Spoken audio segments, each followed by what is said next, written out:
আলহামদুলিল্লাহ আলহামদুলিল্লাহ ওয়াসসালাতু ওয়াসসালামু আলা রাসূলিল্লাহ ওয়া আলা আলিহি ওয়া সাহবিহি আজমাইন।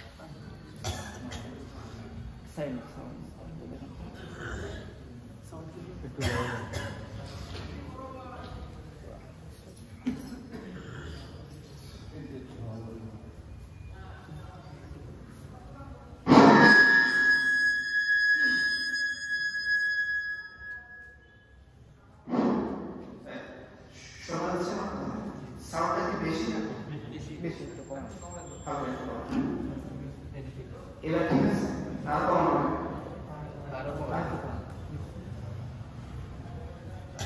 এবার ঠিক আছে, সবাই ঠিকঠাক বাড়াইতে হবে না কমাইতে হবে?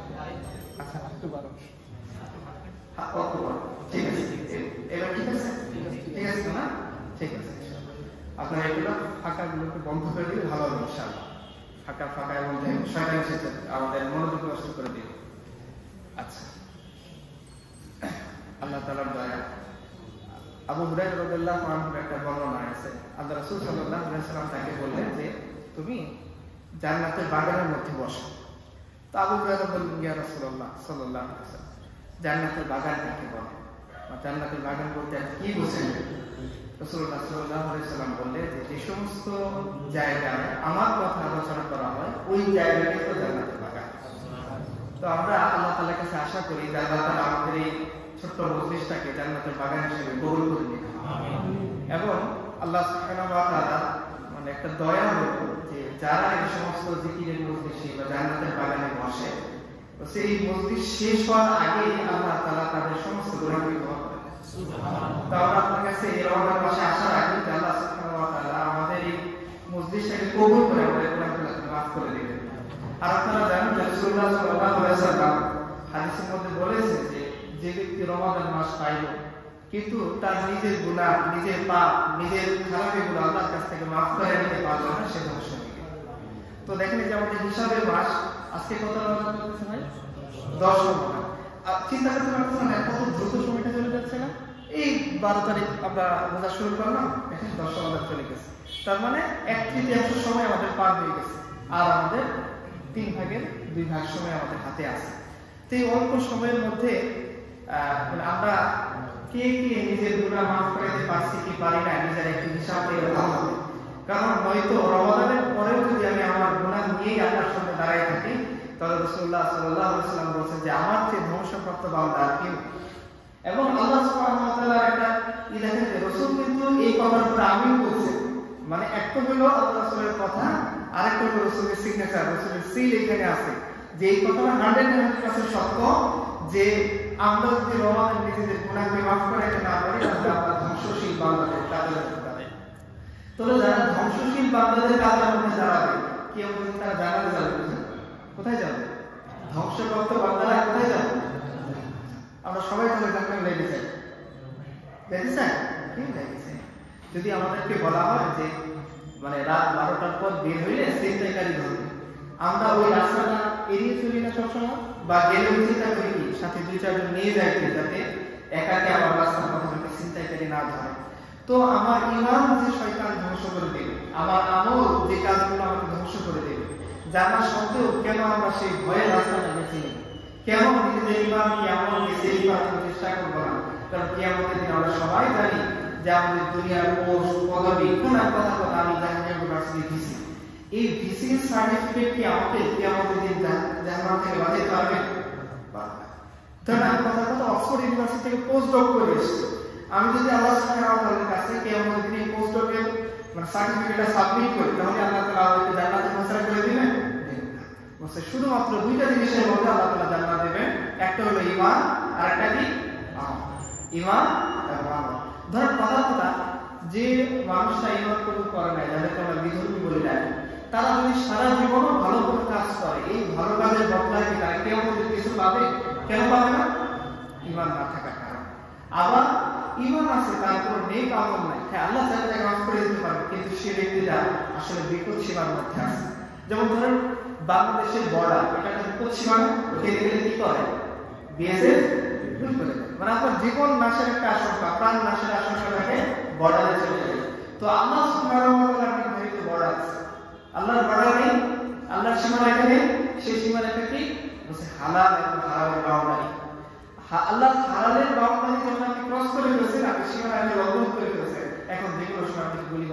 শেষ। শয়তান আমাকে আপনাকে গুলি করে আমাদের ঈমানকে, আমাদের আমলকে, আমাদের সমস্ত কিছুকে নিঃশেষ করে দিবে। তো আমরা যাইতে যাইতে যাইতে যাইতে আজকে বর্ডার তো দূরের কথা, বর্ডার ক্রস করে অনেক দূরে চলে গেছে। ইসলাম থেকে, ঈমান থেকে, সুন্নাহ থেকে, সিরাত থেকে, কোরআন থেকে দূরে সরে গেছে। এই ধরনের উপস্থিত মানুষদের মধ্যে যদি আমরা জিজ্ঞাসা করি যে ভাই আমরা জীবনে সম্পূর্ণ কোরআন অন্তত একবার মানে তর্জমা সহ বা কারো কাছ থেকে বুঝে বুঝে পড়ছি, এখানে কতজন মানুষ হবে? আলহামদুলিল্লাহ একজন পাওয়া গেছে। দেখেন হাত উঠান দরকার, দেখা যাচ্ছে আমরা মেজরিটি পার্সেন্ট মানুষ পাবো যারা একবার হয়তো পড়িনি কোরআন, আমাদের মৌখিকভাবে তিলাওয়াত করা হচ্ছে। আলহামদুলিল্লাহ কোরআনের অনেক মজা আছে। আল্লাহ সুবহানাহু ওয়া তাআলা তিলাওয়াতের বিনিময়ে প্রত্যেক শব্দেই বসাতে নেকি আমাদের দান করেন। আচ্ছা এই নেকি কেন দেওয়া হবে আপনাদের কি মনে হয়? মানে নেকি কেন দেওয়া হবে? ধরুন কথা কথা একটা টিচার বলতেছে তুমি যদি পরীক্ষা অ্যাটেন্ড করো তোমাকে আমি 10 নাম্বার এমনি দিয়ে দিই। এই যে 10 নাম্বার এমনি তিনি দিচ্ছেন, এটা কি পরীক্ষায় অ্যাটেন্ড করার প্রতি আগ্রহী করে তোলার জন্য না অনাগ্রহী করার জন্য?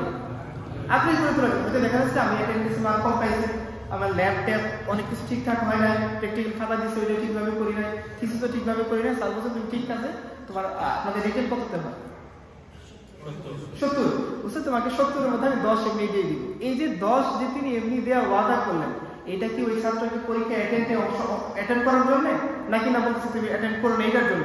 আগ্রহী করে তোলার জন্য না অনাগ্রহী করার জন্য? আগ্রহী করার জন্য। তো আল্লাহ তাআলা যে প্রত্যেকটা হরফের বিনিময়ে শুধু পড়লেই নেকি দিচ্ছে, এটা কি কোরআনের প্রতি আমাদের আগ্রহী করার জন্য না অনাগ্রহী করার জন্য? আর আমরা ওই অতি শেষ যে 10 নাম্বার আমাকে গ্রেস দেওয়া হবে, আমি ঠিক আছে স্যার তাহলে 10 দিয়ে দেন, ও চলে গেছে। মানে 10 দিনে পাস করতে পারবেন আপনি? পারবেন না, কেউই পারবে না। তো আমরা আল্লাহ সুবহানাহু ওয়া তাআলা আমাদেরকে 10 মার্ক এমনিই দিলেন বান্দাকে কোরআনের দিকে আগ্রহী করার জন্য, আর বান্দা ওইটুকু পরে তোমাকে কোরআন দিকে চলে গেছে। সে জানেও না কোরআনের মধ্যে কি বলা আছে। আপনার বন্ধু, আপনার ফ্রেন্ড বা কথা অক্সফোর্ড থেকে আপনার নামে একটা লেটার আসে। আচ্ছা আপনি জাহাঙ্গীর ইউনিভার্সিটি একজন স্টুডেন্ট, ধরুন রানিং একজন স্টুডেন্ট, তিনি যদি অক্সফোর্ড ইউনিভার্সিটি একটা লেটার পান, আপনি খুব বেশি আগ্রহী হবেন না? ধরুন কথার কথা ওই লেটারের ভাষাটা ছিল ল্যাটিন আপনারা তো কে জানার কথা না, তো আপনারা চেষ্টা করবেন না যে ল্যাটিন ভাষা কে জানে তার কাছে গিয়ে যে ভাই অক্সফোর্ড থেকে আমাকে কি বলা হয়েছে, গালি দিল, এক্সপেক্ট করলো, নাকি আমাকে প্রমোশন দিল, না পিএইচডির জন্য আগে আমন্ত্রণ জানানো রাখলো, ভাই তুমি একটু করে দাও, আমরা যাবো না? ল্যাটিন যে জানে তার কাছে যাবো না? তো আল্লাহ সুবহানাহু ওয়া তাআলা বান্দার জন্য কোরআন কেন নাযিল করছে? আল্লাহর জন্য, ফেরেশতাদের জন্য? কার জন্য কোরআন?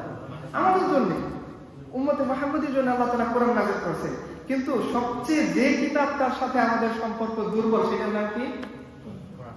এজন্য ইকবাল একটা কবিতার মধ্যে আশিস করে বলছিলেন যে ও জামানে মুআজ্জাজ কে মুসলমান পড়তা আর তুম খার হয়ে তালকে কোরআন পড়তা। যে আমাদের সাহাবায়ে কেরাম তাদের সময়ের মধ্যে মানে তারা যে এত বেশি মানে সম্মানশালী, আল্লাহ সুবহানাহু ওয়া তাআলার কাছে এত বেশি দামি, পৃথিবীর বাসীর মধ্যে এত বেশি বিস্ময়কর একদম মানুষ ছিলেন, কিসের কারণে? শুধুমাত্র কোরআনের সাথে সম্পর্কের কারণে। কোরআনের সাথে আমাদের সম্পর্ক দুর্বল হয়ে যাওয়ার কারণে বাকি সব কিছুর সাথে আমাদের সম্পর্ক দুর্বল হয়ে গেছে। আপনি দেখেন যে বেস্ট সেলার বইয়ের তালিকায় কি চলে আসে? শুধু মোটিভেশনাল বই, কোরআন না, মোটিভেশনাল বই, গল্প, মোটিভেশন। বিরিয়ানি খুব ভালো জিনিস, কাচ্চি খুব ভালো জিনিস। আপনি 1 মাসে একটা না কাচ্চি খান করবেন, দেখুন তো কেমন লাগে। তখন কাচ্চির চেয়ে বিতৃষ্ণা করে আর কোনো জিনিস থাকবে না। কাচ্চি মাঝে মাঝে খাওয়া ভালো, টেস্ট ভালো, কিন্তু কাচ্চি প্রতিদিন খাইলে সেটা হজমের জন্য ভালো না, আমাদের শরীরের জন্য ভালো না। তো আমরা মানে সবচেয়ে দরকারি যে কিতাব আল্লাহ সুবহানাহু ওয়া তাআলা রমাদানকে বিশেষায়িত করছেন কিসের জন্য বলেন তো দেখি? আমরা রমাদান দেখবেন ইফতার পার্টি, এই সেই অনেক কিছু, কিন্তু আল্লাহ সুবহানাহু ওয়া তাআলা রমাদানকে বিশেষায়িত করছেন কিসের জন্য? আল্লাহ তাআলা বলেছেন শাহরুর রমাদান আল্লাযী উনজিলা ফীহিল কুরআন। যে রমাদানের স্পেশালিটি আল্লাহ বলে দিয়েছেন, দেখো রমাদান মাস, এই মাসে আমি কোরআন নাযিল করছি। So this is the speciality of Ramadan. Ramadan মাসের সম্মান ইজ্জতের যে মৌলিক কারণ, তার মধ্যে একটা কারণ কি? কোরআনের সাথে সম্পর্ক করা। আর কি কি স্পেশালিটি আছে বলুন তো দেখি রমাদানের? মানে আমাদের বানানো না, মানে সেহরি নাইট, ইফতার পার্টি, এগুলোর বাইরে রমাদানের স্পেশালিটি কি বলেন? তাকওয়া তো অর্জন, ওইটা আপনার লাস্ট গোল, প্রসেস কি? আর কি বলছেন আল্লাহ তাআলা? মানে কি কি করার জন্য আমাকে বলছেন? তাকওয়া তো করা যায় না, তাকওয়া অর্জন করতে হয় কাজের মাধ্যমে, আমলের মাধ্যমে। কি কি করতে বলছেন আল্লাহ তাআলা বলেন? হাদিসের মধ্যে আর কি বলা আছে? মান সামা রমাদান। কিসের কথা বলা হয়েছে? সাওমের কথা। রমাদানের স্পেশালিটি কি? আর কোন মাসে কি আমরা সারা মাস রোজা রাখি? কোন মাস আছে না? হাদিসের মধ্যে বলা আছে সর্বোচ্চ কি করা যাবে, একদিন রোজা একদিন ভাঙতে হবে, একদিন রোজা একদিন ভাঙতে হবে, বা একটা না 2-4 দিন 5 দিন রোজা রাখবে, এরপর আবার বিরতি দিতে হবে। কন্টিনিউয়াসলি পুরো মান্থ আমরা রোজা রাখি শুধু কোন মাসে? রমাদান মাসে। আর কি বলা আছে রমাদানের স্পেশালিটি? আরেকটা বলেন তো দেখি। এই একই সুরে হাদিসের মধ্যে আরেকটা কথা বলা আছে, মান কামা রমাদান, মানে কি কিয়ামুল লাইল আদায় করা। আমরা মনে করি তাহাজ্জুদ মানে কি? আমি আমাদের যে মসজিদে প্রতিদিন মানে দিন যাচ্ছে তো কোরআনের আয়াত আগে তো 1.5 পৃষ্ঠা করে পড়া হচ্ছে, এখন তো 1 পৃষ্ঠা করে পড়া হচ্ছে। তো আমি দেখি যত দিন যাচ্ছে আমাদের মুয়াজ্জিনের স্পিড তত বেশি বাড়তেছে।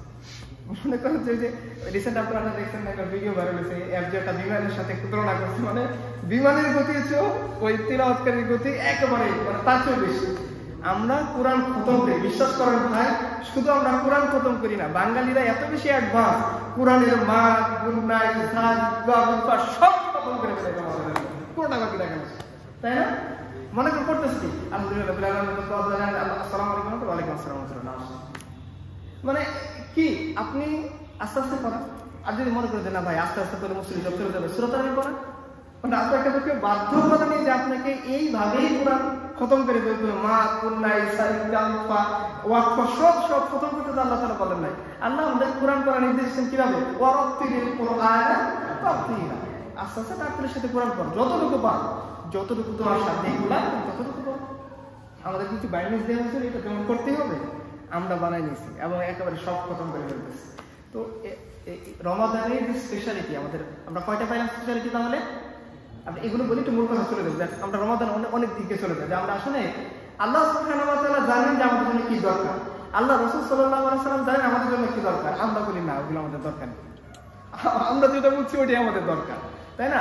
স্যার আমাদের পড়াইছেন, বলছেন বাবা এইভাবে লিখলে তুমি মার্ক পাবা। আমি বলি না, আপনার কোনো কথা শোনার দরকার নেই, আমি যেভাবে পারি ভেবে দেবো। আমাদের ক্রিকেট স্কুলে যখন পড়ি ক্লাস 1-এর কথা, তো এক ছেলে ছিল আমাদের কাছে, মানে ওকে যাই প্রশ্নে আসতো ওইগুলো কিছু লিখতো না, ও তাই লিখতো যা সে পারে।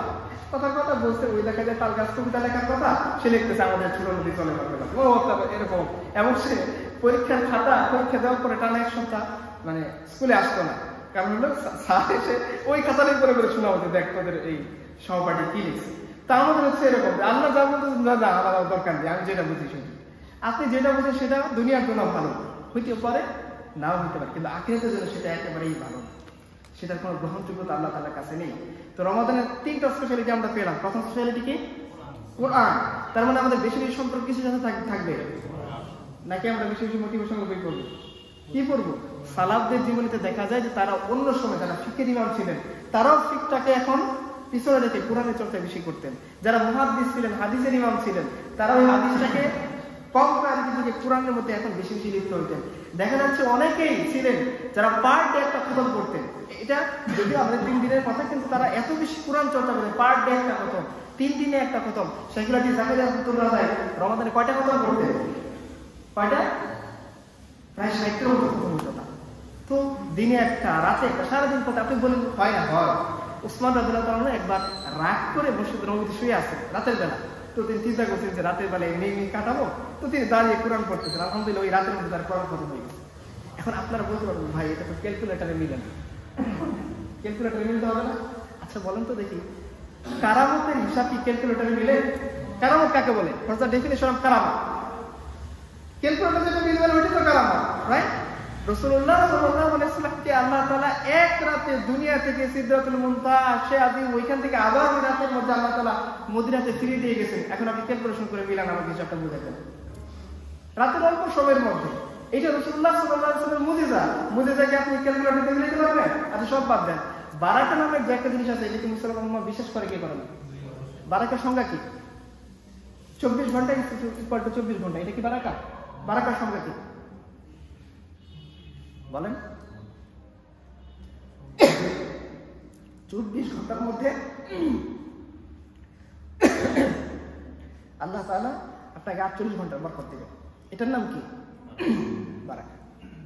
তো আমরা কি বিশ্বাস করতে পারি যে আল্লাহ তাআলা চাইলে আমাদেরকে এক রাতের মধ্যে 48 ঘন্টার বরকত দিতে পারেন?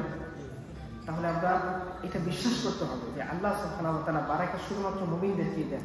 আমরা যদি চেষ্টা করি, পরিশ্রম করি, কষ্ট করি, তাহলে আল্লাহ তাআলা কি করবেন? আমাদেরকে বারাকা দিবেন। তো রমাদানের প্রথম স্পেশালিটি কি? বেশি বেশি কোরআন চর্চা করা। 2 নম্বর কি? সিয়াম। সিয়ামের মধ্যে কি করবো? সিয়ামও রাখছি, দেন আমি গীবতও করতেছি। সিয়ামও রাখছি, আমি মোবাইলে যেভাবে আগের মতো করে ব্রাউজিং করে যেতাম, স্ক্রল করে যেতাম, একইভাবে স্ক্রল করতেছি, একইভাবে ব্রাউজিং করতেছি, খবর দেখতেছি, মেয়েদেরকে দেখতেছি। এটা কি আমাদের রমাদান ঠিকভাবে পালন করা হলো? তাহলে রমাদানের স্পেশালিটি 2 নম্বর হলো সিয়াম, মানে রোজা, এবং রোজাকে বিনষ্ট করে সমস্ত আমল থেকে আমাকে কি করতে হবে? বিরত রাখতে হবে। রাসূলুল্লাহ সাল্লাল্লাহু আলাইহি ওয়াসাল্লাম বলেছেন না যে শুধুমাত্র খাবার এবং পানীয় থেকে বিরত থাকার নাম। সো আমরা যেটা মনে রাখি। 3 নম্বর আমরা কি পাইলাম? কিয়াম। কিয়ামুল লাইল বলতে কি শুধুমাত্র এই খতম তারাবি না। কিয়ামুল লাইল মানে কি? রাতে লম্বা সময় ধরে আল্লাহ সুবহানাহু ওয়া তাআলার সামনে দাঁড়িয়ে দাঁড়িয়ে কিয়াম করা। তারাবি পরে তারাবি আধা ঘন্টা শেষ হয়ে গেছে, এখন কি করবেন? ঘুম না, আপনি একটু বিরতি দেন, আবার একটু কিয়ামুল লাইল শুরু করেন। বা ধরুন রাতের বেলা আমাদের সবাইকে সেজদাতে করতে হয় না, ওই সময়টা আপনি আধা ঘন্টা আগে ওঠেন। ওই সময়টা তো আমরা সারা জীবনে ম্যানেজ করতে পারবো না। পারবো? আমরা না চাইলেও কিন্তু রমাদানে আমাদেরকে রাতের বেলা উঠতেই হচ্ছে সাহরি খাওয়ার জন্য, অন্তত নিজের পেটের জন্য উঠতে হচ্ছে। আমরা অন্তত 10 মিনিট আগে উঠি, আধা ঘন্টা আগে উঠি, উঠে ওই বাড়তি আধা ঘন্টা বা 10 মিনিট সময় আল্লাহ সুবহানাহু ওয়া তাআলার সামনে কিয়ামে দাঁড়াই। ওই সময় কিয়ামে দাঁড়ানোর সওয়াব কি ভাই বলেন তো দেখি? যে আল্লাহ সুবহানাহু ওয়া তাআলা ওই সময় বান্দাকে ডাকতে থাকে যে তোর কি প্রবলেম আছে আমাকে বল, আমি তোর প্রবলেম সলভ করে দেব। তুই কি কি গুনাহ করছিস আমার কাছে বল, আমি তোমার সমস্ত গুনাহ কি করে দেব? মাফ করে দেব। তোর কি কি পেরেশানি আছে আমার কাছে বল, আমি তোর সমস্ত পেরেশানি কি করে দেব? দূর করে দেব। আল্লাহ সুবহানাহু ওয়া তাআলা ওয়াদা করেন, ইয়া ইবনে আদম ইন্নাকা লাউ আতাইতানি বিল কুরাবিল আরদি খাতায়া সুম্মা লাকিতানি লা তুশরিকু বি শাইআ লা আতাইতুকা বিকুরাবিহা মাগফিরাতুন। যে আল্লাহ সুবহানাহু ওয়া তাআলা হাদিসে কুদসিতে বলেছেন, হে আদমের সন্তান, তুমি যদি গুনাহ করতে করতে পাহাড়ের সমপরিমাণ বাড়াইতে না, বড় হিমালয় পর্বতের সমান, আর তুমি যদি শিরক না করো, এরপর আমার দিকে ফিরে আসো, প্রত্যাবর্তন করো, গুনাহ মাফের আশা রাখো, আমি আল্লাহ ওয়াদা করলাম ওই সমপরিমাণ পাহাড় সমপরিমাণ মাগফিরাত নিয়ে আমি তোমার সাহায্য করব। আপনি চাইবেন না কেন আল্লাহ সুবহানাহু ওয়া তাআলার কাছে? অন্য সময় চাইলে আমার সম্ভব না, এখন না চাইলে আমার করতে হবে, তাহলে এই সময়টা আল্লাহর সাথে কেন দাঁড়াবো? কয়টা সিস্টেমটি গেল? 3টা। লাস্ট একটা বলি, রাসূলুল্লাহ সাল্লাল্লাহু আলাইহি ওয়াসাল্লামের চাচাতো ভাই আব্দুল্লাহ ইবনে আব্বাস রাদিয়াল্লাহু আনহু বলেন যে রাসূলুল্লাহ সাল্লাল্লাহু আলাইহি ওয়াসাল্লাম রমাদান মাসে এত বেশি পরিমাণে দান করতেন যে বায়ু প্রবাহ হচ্ছে তার দানের গতি আরো বেশি। আল্লাহ রাসূল কিন্তু কৃপণ ছিলেন না, আপনি মনে করতে পারেন অন্য মাসে তিনি দান করতেন না, না, ওনার কাছে যা থাকতো উনি দিয়ে দিতেন। না থাকলে কি বলতেন? তুমি পরে আসো, আমি তোমাকে পরে দেব। কাউকে তিনি নিরাশ করতেন না, যেই আসো। ইভেন আল্লাহ সাল্লাল্লাহু আলাইহি ওয়াসাল্লাম হাদিসের মধ্যে বলছেন, ধরো লাখের উপরে চলে, মানে আমাদের দুনিয়া এখনকার উদাহরণ দিলে মার্সেডিস বা BMW তে চলে এসে কেউ যদি তোমার কাছে কিছু চায় তুমি তাকে দিয়ে দাও, তোমার সাথে যা করায় তুমি দিয়ে দাও। ও তার অহংকারের কারণে নিচ্ছে না কি কারণে নিচ্ছে সেটা সে আল্লাহর সাথে বুঝবে। তুমি দান করছো, তোমাকে আল্লাহ তাআলা কি করবেন? সব দিবে। আপনি দিতে পারলে দেন, না দিতে পারলে কারোর সাথে খারাপ ব্যবহার, হ্যাঁ আপনি বোঝান যে আপনার শক্তি সামর্থ্য আছে, ভাই তুমি ভিক্ষা কেন করতেছো? তুমি তো চাইলে নিজের শক্তি দিয়ে এখন ডিম বিক্রি করলেও মাসে ডেইলি 2-3 হাজার টাকা ইনকাম করা সম্ভব, তুমি ভিক্ষা করবো কেন? কিন্তু আপনি তাকে ধমক দিয়েন না। কোনো প্রার্থীকে যে চায় তাকে ধমক দেওয়া ইসলামে নিষেধ করা আছে। তাহলে 4টা জিনিস পাইলাম, বলেন তো একবার। প্রথম জিনিস কি? কোরআনের সাথে সম্পর্ক করা। অন্য মাসে আমরা যা করছি এই মাসে আমরা কোরআনটা আরো বেশি বেশি করবো, বিশেষ করে কোরআনটা বোঝার চেষ্টা করবো। এই মুসলমানের জীবনের কি দাম আছে যে মুসলমানকে আল্লাহ তাআলা কোরআন দিয়েছেন গাইডলাইন হিসেবে, সে এটা পড়ে না, বোঝার চেষ্টা করে না, এটা বোঝার জন্য আলেমদের কাছে যায় না, এটা বোঝার জন্য তাফসীরও পড়ে না, এটাকে শুধু চুমা খায়, লাল গোলাপ করে ছাদের উপরে রেখে দেয় আর ভক্তি শ্রদ্ধা করে। তাহলে মুসলমানকে আল্লাহ তাআলা গাইডলাইন পাঠানোর কি লাভ হইল? আল্লাহ তাআলার পক্ষ থেকে একটা চিঠি আসলো আমাদের কাছে, বার্তা আসলো রাসূলের মাধ্যমে, আমরা সেই বার্তাকে না গুরুত্ব দিলাম, না বোঝার চেষ্টা করলাম, না জীবনের মধ্যে সেই বার্তার বাণীগুলো নিজের জীবনে বাস্তবায়ন করলাম। শুধু এই বার্তা চুমা খেতে খেতে আমি আমার হক আদায় করছি বলে মনে করলাম, এটা ঠিক হলো না। 2 নাম্বার আমাদের বলা হলো সমস্ত যত সাওমগুলোর ধ্বংসকারী যত উপাদান আছে সবকিছু থেকে বেঁচে থাকা। 3 নাম্বারে কি? বেশি বেশি কিয়াম করার চেষ্টা করা। অন্য সময় না পারলে ওই বছর সম্ভব তাহাজ্জুদের সময় উঠে 2-4 রাকাত নামাজ পড়ে আল্লাহর কাছে কান্নাকাটি করা। কারণ হাদিসের মধ্যে বলা আছে, যদি আমি রমাদানকে কাজে লাগিয়ে আমার গুনাহকে মাফ না করতে পারি তাহলে আমি কি হয়ে যাব? ধ্বংস হয়ে যাব। 3 নাম্বার কি? দান সদকা করা। এটা এখানে একটা বিষয় আমি ক্লিয়ার করি। দেখেন ভাই, দান সদকার পয়েন্টে যদি আপনি আসেন, আমরা যদি একটু চিন্তা করি যে ভাই আবু বকর রাদিয়াল্লাহু তাআলা উম্মার মধ্যে সবচেয়ে বেশি দানশীল ব্যক্তি ছিলেন, রাইট? আচ্ছা, আবু বকর যে দান করছেন তার অ্যামাউন্ট যদি আপনি কোয়ান্টিটি হিসাব করেন, সেটা কি উসমানের চেয়ে বেশি ছিল কোয়ান্টিটি? বেশি ছিল? আব্দুর রহমান ইবনে আওফের চেয়ে বেশি ছিল? তাও তাবুকের যুদ্ধের সময় আমরা তখন খরা চলতেছে মদিনার মধ্যে এবং দুর্ভিক্ষ দেখা গেছে, মানে খাবারের এত বেশি স্বল্পতা। এই মুহূর্তে আবার খেজুর পাকার সময় চলে আসছে। দুর্ভিক্ষ, খাবারের স্বল্পতা, প্রচন্ড গরম, আবার কি ফসল কাটা, আমাদের দেশের প্রেক্ষাপটে বলতে পারি ধান কাটার সময় চলে আসছে। ওই সময় খেজুর পাকার সময় চলে আসছে মদিনাতে। এই মুহূর্তে আল্লাহ সাল্লাল্লাহু আলাইহি ওয়াসাল্লাম বলেন, তোমরা যা আছে সবচেয়ে বেশি পরিমাণে দান করো, কারণ যুদ্ধের এতগুলো দর্শক প্রায় 3000 বাহিনী যাবে রোমানদের বিরুদ্ধে যুদ্ধ করতে, পর্যাপ্ত পরিমাণের সৈন্য, ঘোড়া, উটের দরকার। হেঁটে হেঁটে অনেকেই গেছে, কিন্তু সবাই তো হেঁটে যেতে পারবেন না। 3 জন করে সওয়ার হয়েছে একটা উটের উপরে, এরকম বর্ণনা আছে। 2 জন করে ঘোড়ার উপরে সওয়ার হয়েছে, এরকম বর্ণনা আছে। তো 900, প্রায় 950 উট দরকার, ওই সময় 950 উট। তো রাসূলুল্লাহ সাল্লাল্লাহু আলাইহি ওয়াসাল্লাম সবাইকে দান করার জন্য বললেন। তো ওমর চিন্তা করছেন যে আমি আবু বকরকে কোনো সময় পিছনে ফেলতে পারি নাই, এইবার পিছনে ফেলবো, কারণ আমি জানি তার ঘরে তেমন বেশি পরিমাণে সম্পদ নেই, কারণ দুর্ভিক্ষ দেখা যাচ্ছে মদিনার বিভিন্ন জায়গার মধ্যে। তো আবু বকরকে তিনি প্রতিযোগিতায় হারানোর জন্য তার সম্পত্তি অর্ধেক ভাগ করে বাকি অর্ধেক ওমর এনে আল্লাহর সামনে হাজির করি, ইয়া রাসূলুল্লাহ আমার সম্পত্তির অর্ধেক আপনার সামনে দিলাম। তো এরপর উসমান তিনি তার সম্পত্তি 3 ভাগের 1 ভাগ আল্লাহর সামনে হাজির করলেন। আল্লাহ সাল্লাল্লাহু আলাইহি ওয়াসাল্লাম তুমি আরো দাও, উসমান আরো দিলেন। আল্লাহ সাল্লাল্লাহু তুমি আরো দাও, তিনি আরো দিলেন। তিনি 900, 950 উট, 950 উটের মধ্যে 950 মানুষের খাবার দাবার, 950 মানুষের রাহা খরচ, ফিরে আসার জন্য যা কিছু দরকার সবকিছু বন্দোবস্ত করে দিলেন। রাসূলুল্লাহ সাল্লাল্লাহু আলাইহি ওয়াসাল্লাম খুশি হয়ে উসমানের জন্য দোয়া করে বললেন যে আজকের পর থেকে উসমান যাই করুক তার কোনো ক্ষতি হবে না। এত খুশি হয়েছেন আল্লাহ সাল্লাল্লাহু আলাইহি ওয়াসাল্লাম। তাহলে অ্যামাউন্টের দিক থেকে উসমান সবচেয়ে বেশি না তখন? কিন্তু আপনি দেখেন আবু বকর নিয়ে আসছেন তার ঘরে যা ছিল সবকিছু। অ্যামাউন্টের দিক থেকে দেখেন আবু বকরের পার্সেন্ট কি হবে, কি কোয়ান্টিটির দিক থেকে আবু বকরের কোয়ান্টিটি খুবই কম হবে, কিন্তু কোয়ালিটির দিকে যদি আসেন, পার্সেন্টেজের দিকে যদি আসেন, আবু বকর 100% সম্পদ দান করছেন, ওমর দান করছেন 50%, আর ওসমান দান করছেন 33.99%। পার্সেন্টেজ হিসেবে কি আগে থাকবেন? এই জন্য আল্লাহ সাল্লাল্লাহু আলাইহি ওয়াসাল্লাম মৃত্যুর আগে, রাসূল সাল্লাল্লাহু আলাইহি ওয়াসাল্লাম মৃত্যুর আগে কয়টা লাশ শেষ আখিরি বয়ান করছেন না আমাদের জন্য? আমাদের ইসলামে আখিরি বয়ান, রাসূল আখিরি কয়েকটা বয়ান করছেন, তার মধ্যে একটা বয়ান ছিল এরকম যে আজকের পর থেকে সমস্ত দরজা বন্ধ থাকবে, সমস্ত জানালা বন্ধ করে দাও, শুধু আবু বকরের দরজাটা খুলে দাও, কারণ দুনিয়াতে সমস্ত মানুষের ইসলামের বদলা আমি দুনিয়াতে শোধ করে গেছি, শুধুমাত্র আবু বকরের ইসলামের বদলা আমি শোধ করতে পারি। আল্লাহ রাসূল কি বলতেছেন ভাই, আবু বকরের ইসলামের বদলা আমি শোধ করতে পারি। খাদিজা তার সমস্ত সম্পদ দিয়েছেন, উসমান তার সম্পদ এনে দিয়েছেন, আলী আরো সোনা চাঁদি এনে আল্লাহ রাসূলের পায়ের সামনে হাজির করেছেন। তারপরে শুধু আল্লাহ রাসূল তার বন্ধু আবু বকর এই সাহাবীর জন্য বলছেন এই সাহাবীর বদলা আমি দুনিয়াতে ইসলামের বদলা শোধ করতে পারিনি, আল্লাহ তাআলা। আর সমস্ত মানুষের দরজা বন্ধ করে দাও, শুধু আবু বকরের দরজাটা খুলে দাও। মুসলিম উম্মাহ যখন ওই মুহূর্তে নেতার প্রয়োজন করছে, আল্লাহ রাসূল আবু বকরকে বলছেন তুমি যাও মুসলিম উম্মাহর ইমামতি করো। সেটা কি শুধুমাত্র কোয়ান্টিটির কারণে না কোয়ালিটির কারণে, পার্সেন্টেজের কারণে? 100% সম্পদ আল্লাহ রাসূলের সামনে তিনি গিয়ে হাজির করছেন। আমি ছাত্র মানুষ, আমার কোনো টাকা নেই, 10 টাকা তো আছে। ধরেন কথা কথা আপনি কোন একটা কাজ করার জন্য 10 টাকা জমাইছেন, ওই 10 টাকা দান করে আল্লাহ রাসূলের, তাহলে আপনি ইসলামের হিসেবে 100% সম্পদ দান করে দিলেন। আচ্ছা, আল্লাহর কি লাখ লাখ টাকার দরকার আছে? আল্লাহ টাকাটা কি করবেন আমাকে বলেন? আল্লাহর দিন জিন্দা করার জন্য টাকার দরকার আছে? আল্লাহ তারা ফেরেশতা নাযিল করেন নাই? বদরের মধ্যে কত হাজার ফেরেশতা আছে বলেন তো দেখি? 5000 ফেরেশতা আছে। ওই ফেরেশতারা একটাও নাই নাকি ছুটি নিয়ে পাকিস্তান চলে গেছে? না, সবাই আছে। আমরা যদি চেষ্টা করি, আমাদের যা ছিল যে আমরা আমার ক্ষমতা ছিল 1 টাকা, আমি 1 টাকায় দিছি, অমুকের ক্ষমতা ছিল 10 টাকা, সে 10 টাকায় দিছে, আরেকজন 10 লাখ ছিল সে 10 লাখই দিছে। আমরা পার্সেন্টেজের হিসেবে সবাই 100% স্যাক্রিফাইস আল্লাহর সামনে করছি। ইনশাআল্লাহ আল্লাহ সুবহানাহু ওয়া তাআলা আমাদের এই 100% স্যাক্রিফাইসের বিনিময়ে আমাদের মধ্যে, আমাদের সমাজের মধ্যে, আমাদের পরিবারের মধ্যে, আমাদের রাষ্ট্রের মধ্যে, আমাদের বিশ্বের মধ্যে ইসলামকে জিন্দা করে দিবেন।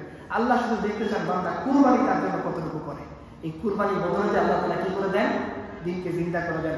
দুনিয়ার হিসাব যদি আপনি হিসাব করেন, না বদরের ময়দানে সাহাবীদের জয়ী হওয়ার কথা, না তাবুকের ময়দানে জয়ী হওয়ার কথা, না হুনাইনে জয়ী হওয়ার কথা, না মক্কা বিজয়ের সময় জয়ী হওয়ার কথা, না কোনো যুদ্ধে সাহাবায়ে কেরামের জয়ী হওয়ার কথা, কিন্তু দুনিয়ার সমস্ত হিসাবকে ভুল প্রমাণ করে দিয়ে আল্লাহ তাআলা সাহাবায়ে কেরামকে বিজয় দান করেছেন। কিসের বদলতে? শুধু কুরবানির বদলতে। আমরা এখন সিরাতের দিকে চলে যাই। রাসূলুল্লাহ সাল্লাল্লাহু আলাইহি ওয়াসাল্লাম বদরের যুদ্ধে যখন অ্যানাউন্সমেন্ট করলেন যে আমাদেরকে যাইতে হবে, আবু সুফিয়ানের বাড়ির জন্য ওখানে আসছে, সাহাবায়ে কেরামের প্রস্তুতি ছিল না। মানে আগে থেকে কোনো আল্লাহ এলান করেন না 1 মাস আগে 2 মাস আগে। আমাদের তত দিকে ভাইরা গাছ করতে থাকেন 1 মাস আগে থেকে 2 মাস আগে থেকে, এরকম গাছ করার সুযোগ ছিল না। আল্লাহ ইমিডিয়েট নির্দেশ দিয়েছেন এখন তোমাকে কি করতে হবে, আবু সুফিয়ানের বাড়িতে কাফেলা আসছে ওইটাকে আমাদের আক্রমণ করার জন্য বের হয়ে পড়তে হবে। যা যা ছিল, কেউ খেজুরের ডাল, কেউ ঘোড়া, কেউ উট, কেউ গাধা। আপনারা জানেন যে বদরের যুদ্ধের মধ্যে কয়টা ঘোড়া ছিল সাহাবায়ে কেরামদের? উটটা কয়টা? 2টা ঘোড়া ছিল। আর উট যে ছিল রাসূলুল্লাহ সাল্লাল্লাহু আলাইহি ওয়াসাল্লাম উটকে ভাগ করেছেন সাহাবায়ে কেরামের মধ্যে যে 3 জন করে উটের উপরে সওয়ার হবে, 2 জন বসবে, একজন টেনে নিয়ে যাবে, কারণ উট না টানলে যাইতে পারে না, উট নিজে পথ দেখে দেখে যাইতে পারে না। তো 3 জন বসতো, 2 জন বসতো, একজন কি করতো, টেনে নিয়ে যাইতো।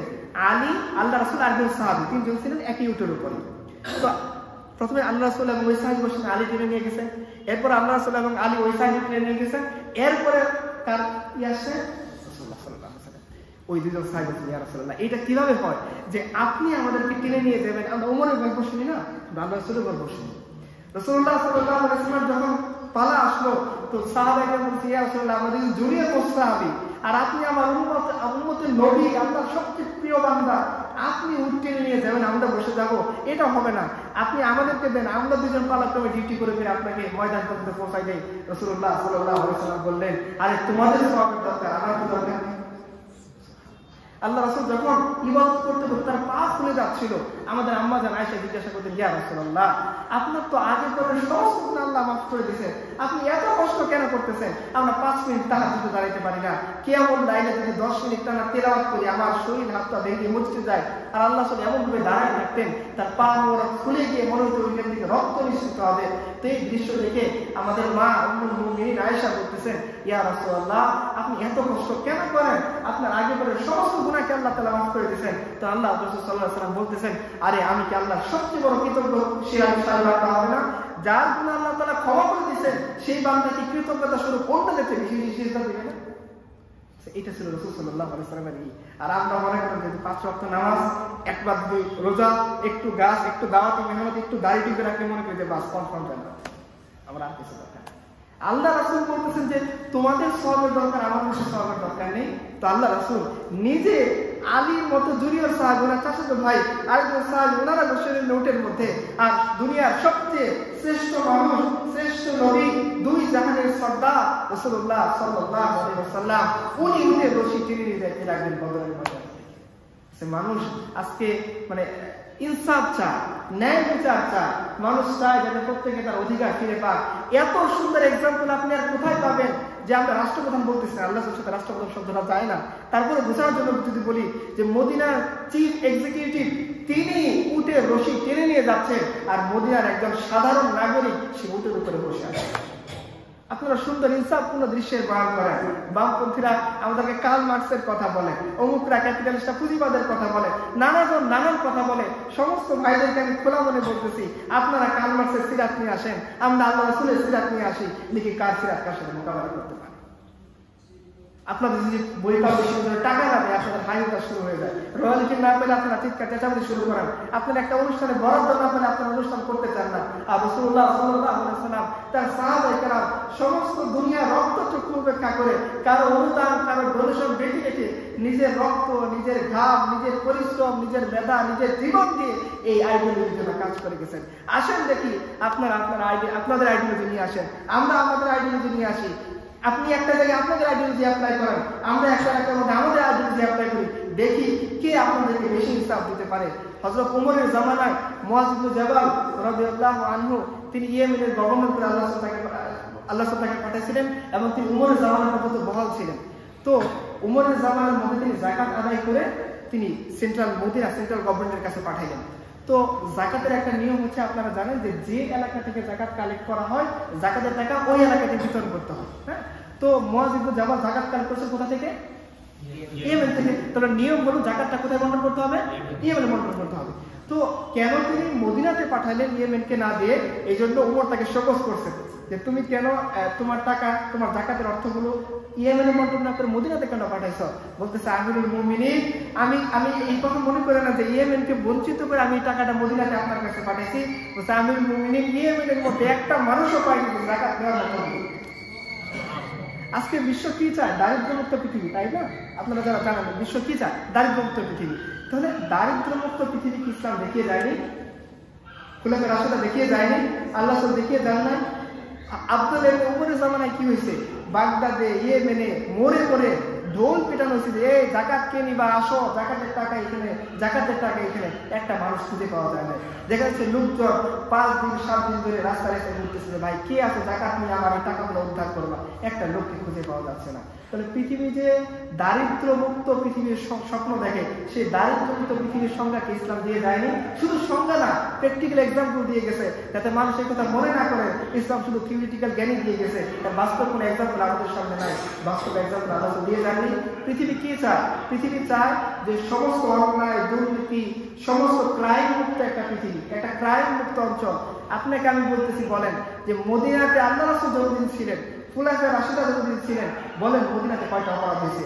আল্লাহ রাসূল সাল্লাল্লাহু আলাইহি ওয়াসাল্লামের কাছে যখন আদী ইবনে হাতেম ইসলাম কবুল করতে আসলো, আল্লাহ রাসূল তাকে বলেন আদী তুমি ইসলাম কবুল করে নাও। হাতেম তার ছেলে আদী ইবনে হাতেম। তো আল্লাহ রাসূল সাল্লাল্লাহু আলাইহি ওয়াসাল্লামের সাথে তিনি কথা বলতেছেন, কথা বলতে এক পর্যায়ে বলতেছেন আদী তুমি যদি ইসলাম কবুল করো আর তুমি যদি বেঁচে থাকো, তুমি একদিন দেখবা যে ইয়েমেন থেকে, হাদারামাউত থেকে একটা মহিলা উঠে চড়ে, ঘোড়ায় চড়ে সে মদিনাতে, মক্কায় হজের জন্য, বেড়ানোর জন্য আসতেছে, কিন্তু সে আল্লাহ ছাড়া আর হয়। আপনি কি চান? ইফতিজিমুক্ত পৃথিবী? দেখেন আদী ইবনে হাতেম, এটা তো বলছেন আদী আল্লাহ জীবন দশায়, আল্লাহ যখন চলে গেছেন আল্লাহ তাআলার কাছে, আদী ইবনে হাতেম বলছেন আল্লাহর কসম, যে কথা আল্লাহ আমাকে ওয়াদা করেছিলেন আমি জীবন দশায় দেখছি একটা মেয়ে হাদারামাউত থেকে, ইয়েমেন থেকে উটের উপরে চড়ে মক্কায় হজ করতে আসছে, তার দিকে কেউ ফিরো না। তাহলে কি চান আপনারা? রাসূল সাল্লাল্লাহু আলাইহি ওয়াসাল্লাম মক্কা বিজয় করছেন। মক্কা বিজয়ের কয়েক দিনের মাথায় ফাতেমা নামে একজন মহিলা সে চুরি করে বসছে। চুরির অ্যামাউন্টটা হলো হাত কাটার অ্যামাউন্টের সমান। ছোট চুরির জন্য ইসলামে একটা কলম চুরি করতে, এটার জন্য হাত কাটার দরকার নেই। বড় চুরি যদি হয় সেক্ষেত্রে আপনাকে কি করতে হবে? হাত কাটতে হবে। তো উনি ছিলেন কুরাইশ বংশের। আল্লাহ রাসূলের বংশ কি ছিল? কুরাইশ বংশে। তিনি বনু হাশিম, মূল বংশটার নাম হলো কুরাইশ বংশ। তো তিনি রাসূল সাল্লাল্লাহু আলাইহি ওয়াসাল্লামের একই বংশের লোক। আমাদের একই বংশের লোক হলে কি হয় বলেন তো দেখি? 7 খুন মাপ। এই ভাই সুন্দর কথা বলছেন, 7 খুন মাপ। আমার বংশের, আমার পরিবারের অনেক মা দেখবেন যে মেয়ে নিশ্চিত ভাবে একটা ছেলের সাথে ঘোরাফেরা করতেছে, মানুষ যদি ধরাই দিচ্ছে, সে বলছে না না আমার মেয়ে এগুলো করতে পারতো, অতটা মিথ্যা কথা বলতেছে। এরকম অনেক মা আছেন না, যারা সন্তানের ভুলটাকে কি করেন? জাস্টিফাই করেন। তো একই বংশের লোক, এবং অনেক বড় বড় নও-মুসলিম যারা ছিল তারা চিন্তা করতেছে যে এত বড় বংশের মহিলার হাত কাটা যাবে, এটা কুরাইশ বংশের জন্য মান সম্মান হানি করে না। আল্লাহ গিয়ে তোমরা একটু বলো যে আল্লাহ শাস্তিটা কমিয়ে অন্য কিছু দেন, অর্থদণ্ড দেয়, মানে যে পরিমাণ সম্পদ চুরি করছে তাকে 10 গুণ সম্পদ দিয়ে দেয়। তো এখন কে গিয়ে আল্লাহ রাসূলকে বলবে? এরকম লোক পাওয়া যাচ্ছে। সবাই মিলে ধরছে ওসামা ইবনে যায়েদকে। ওসামা ইবনে যায়েদকে বলেন রাসূল সাল্লাল্লাহু আলাইহি ওয়াসাল্লাম পালক যায়েদের সন্তান। আল্লাহ রাসূল তাকে একেবারে হাসান হুসাইনদেরকে যেভাবে দেখতেন, ওই ওসামা ইবনে যায়েদকে একই নজরে দেখতেন, মানে খুব বেশি তিনি মহব্বত করতেন। এবং তিনি অনেক আল্লাহ রাসূলের আদরের সাহাবী ছিলেন। তো সবাইকে তো বলছে যে তুমি যেহেতু আল্লাহ তাআলা খুব কাছের মানুষ, এবং যারা ছোট মানুষ একটা ভুল করলে মাফ করে দিই না, তো তুমি ছোট আর বড়রা গিয়ে বললে তো আল্লাহ ধরে ফেলবেন, তুমি ছোট মানুষ গিয়ে বলো, তবে আল্লাহ ভুলে তোমাকে আল্লাহ মাফ করে দেন। কেউ সাহস পাচ্ছে না, কারণ জানি এই কথা আল্লাহ সামনে উপস্থাপন করলে আল্লাহ সেটা অপছন্দ করবেন। তো ওসামা ইবনে যায়েদ গিয়ে বলছে ইয়া রাসূলুল্লাহ, ওর শাস্তির একটু কমিয়ে অন্য কিছু দেওয়া যায় কিনা? আল্লাহ রাসূলের চেহারাটা বড় লাল হয়ে গেছে। আপনি আপনারা জানেন যে আল্লাহ রাসূল যদি কোনো অপছন্দনীয় কাজ করতেন, মানে ধমক দিতেন না, তিনি কি করতেন? তার চেহারা দেখে সাহাবারা বুঝে গেছে তিনি কাজটা অপছন্দ করতেন। আল্লাহ রাসূলের চেহারা বড় লাল হয়ে গেছে। তিনি তাদের গুসা আসছে এটা দেখে বুঝতে পারছেন সাহাবায়ে কেরাম। তিনি বলতেছেন, আরে তোমরা কি মনে করছো যে এই আমার বংশের লোক, একই বংশের লোক হওয়ার কারণে আমি তার অপরাধ মাফ করে দেব? আল্লাহর কসম, মুহাম্মাদের মেয়ে ফাতিমাও যদি অপরাধ করতাম তার হাত থেকে দিতাম। আপনারা ন্যায় বিচার চান না? জাস্টিস চান না? আমাদের সমাজে কি হয়, 22 বছর জেল খাটার পরে আমি দেখলাম একটা লোক জানতে পারছে সে আসলে অপরাধী করে নাই, ভুলে তার নাম আসছে কলিমুল্লাহ সলিমুল্লাহ, ভুলে কটা হয়ে গেছে। এরকম মানুষ অহরহ মানুষ আপনি দেখবেন জেল খাটতেছে। দ্রুত বিচার ট্রাইব্যুনাল নামে একটা ট্রাইব্যুনাল আছে, তাই না? আচ্ছা আপনারা জানেন দ্রুত বিচার ট্রাইব্যুনালে কত দ্রুত বিচার হয়? 3.5 বছর পরে ফাঁসি লাগে। কত দ্রুত? 3.5 বছর সময় লাগবে। আর ধরেন কথার কথা, একটা অপরাধের, একটা ক্রাইমের এভিডেন্স মিটে যাওয়ার জন্য 3.5 বছর সময়টা যথেষ্ট না? যথেষ্ট না। সাক্ষী মরে গেছে, দেখা যাচ্ছে যে বিচার চাইতে আসছিল ও আদালতের বারান্দায় ঘুরতে ঘুরতে একসময় স্ট্রোক করে মারা গেছে। তাহলে কাকে আপনি বিচার করবেন? আর ধর কথার কথা, আপনি যে বিচার চাওয়ার জন্য যাবেন, আপনাকে কোথায় যাইতে হবে? ম্যাজিস্ট্রেটের কোর্টে। ম্যাজিস্ট্রেট কোর্টগুলো কোথায় থাকে? জেলা শহর। আচ্ছা, একটা গ্রাম থেকে জেলা শহরের দূরত্ব মিনিমাম কত থাকে? অজপাড়াঘাট থেকে কমপক্ষে 40-50 কিলোমিটার তো থাকেই। একটা গরিব মানুষ, ধরেন কথা তার স্বামীকে কেউ খুন করে ফেলছে, তার মানে পরিবারের প্রধান উপার্জনক্ষম ব্যক্তিরা কি হয়ে গেছে? মারা গেছে। এখন এই বিধবা, তার ছোট ছোট সন্তান আছে, বাড়িতে আর উপার্জনক্ষম কেউ নেই। ভাইয়ের বাড়িতে গেছে, ভাইরা তারাই দিছে। বাবার কাছে গেছে, বাবা বলছে দেখো আমি তো গরিব মানুষ, আমি বুড়া হয়ে গেছে, আমি তোমার কিভাবে নিব? আবার সে শ্বশুর বাড়িতে আছে, স্বামীর বিটার, এখানে তেমন কিছু করার নেই। এখন সে তার স্বামীর হত্যার বিচার চাওয়ার জন্য জজ কোর্টে গিয়ে মামলা করবে। তাহলে এই গরিব মানুষটা অজপাড়া গেছে 60 কিলোমিটার দূরে কিভাবে যাবে? তাকে তো ভাত খাওয়ারই টাকা নেই। আচ্ছা, কথা সে ধার কর্য করে সে যাওয়ার খরচটা মেনটেন করে গিয়ে মামলা করে আসলো। এই মামলার রায় কতদিন পরে পাবে? ও নিজেও জানে না যে তার সন্তান অথবা তার নাতি এসে তার দাদা হত্যার বিচারটা আদৌ পাবে কিনা। কারণ সবসময় দেখুন অপরাধীরা কি করে, একটা উকিল কেঁদে শুধু ডেটের পর ডেট নেই। আচ্ছা, এই মানুষটার পক্ষে কি সম্ভব, এই অসহায় বিধবার পক্ষে, যে সে প্রত্যেকবার ধরেন কথা প্রত্যক্ষ 4-5 জন সাক্ষী ছিল, এদেরকে নিয়ে টাকা পয়সা দিয়ে জেলা সদরে নিয়ে যাওয়া, আবার তাদেরকে বাড়িতে পৌঁছায় দেওয়া, এইভাবে 10 বছর 2 বছর 1 মাস তার পক্ষে মেনটেন করা সম্ভব? তা তো পেতেই হবে। তাহলে সে কি করবে? আর ইসলামের নিয়ম 4 জন প্রত্যক্ষ সাক্ষী, বিচারক সামনে, বিচার প্রত্যেক এলাকা। আপনাকে বিচার চাওয়ার জন্য রাজধানীতে আসতে হবে না, আপনাকে বিচার চাওয়ার জন্য জেলা সদরে যাইতে হবে না। প্রত্যেকটা গ্রামে একটা করে সালিশি কেন্দ্র থাকে ইসলামের, এবং প্রত্যেকটা পাড়ায় মহল্লায় একটা করে ইমাম সাহেবদের নিয়ে কমিটি থাকবে যারা শরিয়া আইন বাস্তবায়ন করবে। তাদের কাছে আপনি যাবেন, উপস্থাপন করবেন, প্রত্যক্ষ সাক্ষী, ইমাম সাহেব বলবেন ঠিক আছে আজকে অপরাধ, কালকে জুমা দিন এই অপরাধের শাস্তি কার্যকর হয়ে যাবে। র্যাপিড আপনি সমাধান পাবেন না। র্যাপিড আপনারা খান না, র্যাপিড সমাধান পাওয়ার জন্য। আচ্ছা, আপনি একটা জিনিস খেয়াল করেন, যে আমাদের প্রচলিত সিস্টেমে কি হয়, যে ধরেন কথা আপনি আপনাদের কেউ বাবাকে খুন করছেন, ক্ষতিগ্রস্ত কি হয়েছে? আমি। এই লোকটার যে ক্রাইম করছে, অপরাধী, তার ফাঁসির রায় হয়েছে। হ্যাঁ, তো এই ফাঁসির রায় যার হয়েছে তাকে মাফ করতে পারে কে বলেন তো প্রচলিত সিস্টেমে? আচ্ছা, মানলেন আমার বাবাকে, মাফ করবেন কেন? কি তার বাবার কি হয়েছে বা তার পরিবারের কি ক্ষতি হয়েছে? ক্ষতিকার হয়েছে, ক্ষতিপূরণ কে পাবে? মাফ কে করবে? আপনি আমার মতামত না নিয়ে তার মতামত কেন নিলেন? আমাকে বোঝান। তিনি তো ক্ষতিগ্রস্ত হন নাই, তিনি তো ভালো জায়গার মধ্যে আছেন, বঙ্গভবনে থাকেন, ভালো খাবার খান, তার জন্য বডিগার্ড আছে। আমি গরিব মানুষ, বাবা মরে যাওয়ার কারণে আমি ছোট মানুষ ক্ষতিগ্রস্ত হইলাম, আমার মা, আমার ভাই, আমার পরিবার ক্ষতিগ্রস্ত হইল। আমাকে আপনি ডাকলেন না মাফ করার সময়, হুট করে আপনি একটা অডিয়েন্স জারি করে মাফ করে দিলেন কেন? ইসলামের নিয়ম হলো যাকে আপনি মারছেন তার পরিবারকে ডাকা হবে। তুমি কি চাও? যদি বলে যে হত্যার বদলা হত্যা, ঠিক আছে যাও, তার শাস্তি কার্যকর হবে। যদি বলে না আমরা গরিব মানুষ, হত্যার বদলা হত্যা চাই না, আমাদেরকে আপনি ক্ষতিপূরণ দিয়ে দেন, বলুন তো একটা রক্তমূল্যের ক্ষতিপূরণ কত? বলেন না কেন আপনারা? 100 উট। 100 উটের দাম কত বলুন তো? 10টা যদি গর্ভবতী উট দেন, 1 টাকা উটের দাম যদি 1 লাখ টাকা হয়, ধরুন কথা আর কোনো হিসাব করলাম, নর্মাল একটা উট, বাচ্চা উট ধরে হিসাব করলাম, তাহলে 100 উটের দাম কত? একটা বিধবা যদি 1 কোটি টাকা পায়, বলুন তো তার আর কিছু লাগবে জীবনের মধ্যে? একটা এতিম যদি 1 কোটি টাকা পায়, তার জীবন সুন্দর করার জন্য আরো কিছু লাগবে? তার মানে দেখেন, একজন ব্যক্তি মারা গেছে, ইসলাম তাকে কি করে নাই? অথই জলে ভাষায় দেয় না, তাকে বলছে তুমি আসো, তোমাকে এমন ইনসান পাইয়ে দেবো, তোমার 7 পুরুষ ঘরে বসে খাবে।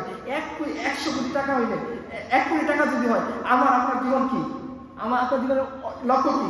10-20 লাখ টাকা জমানো, ওকে 1 কোটি টাকা ইসলামী স্টেজের মধ্যে নিয়ে যাও। দেখেন এরপরে কি হবে? যে বিধবাকে তার বাবা দেখে নাই, ও এখন দেখতে ইন্টারেস্ট ফিল করবে না? তার ভাই আসবে, যায় 1 কোটি টাকা দিচ্ছে, কিছু যদি হাতায় নেওয়া যায়, ভাই আসবে যে বোন তোর কি লাগবে, বাবা এসে বলবে যে আম্মা তোর কি লাগবে, আশেপাশের মানুষজন এসে বলবে যে এতিমদেরকে বাবা তোমাদের কি লাগবে, ওই টাকা দিয়ে হাতায় নেওয়ার জন্য। আলটিমেট একটা বিধবা, একটা ইয়েতিম, সে তার বাবা মারা যাওয়ার পরেও ভিক্ষা করে তার খাইতে হবে না, দুয়ারে দুয়ারে ঘুরতে হবে না, তাকে বিচার চাওয়ার জন্য বারবার ওই আদালতের বারান্দা, বাড়িতে 40-50 কিলোমিটার 2-4-5 বছর অপেক্ষা করতে হবে না। ইনস্ট্যান্ট সে র্যাপিড সমাধান পাবে। হয় যদি সে চায় যে না, যেভাবে হত্যা করেছে ওইভাবে হত্যা করে দাও, না হলে টাকা দিয়ে আমাকে স্বাবলম্বী করে দাও। আর যদি সে মহানুভব হয় যে আমার কোনো কিছু দরকার নেই, সে মাফ চাইলে মাফ করে দেবে। আপনারা কি চান? দুর্নীতিমুক্ত পৃথিবী? আপনারা কি চান ক্ষুধামুক্ত পৃথিবী? আপনারা কি চান অপরাধমুক্ত পৃথিবী?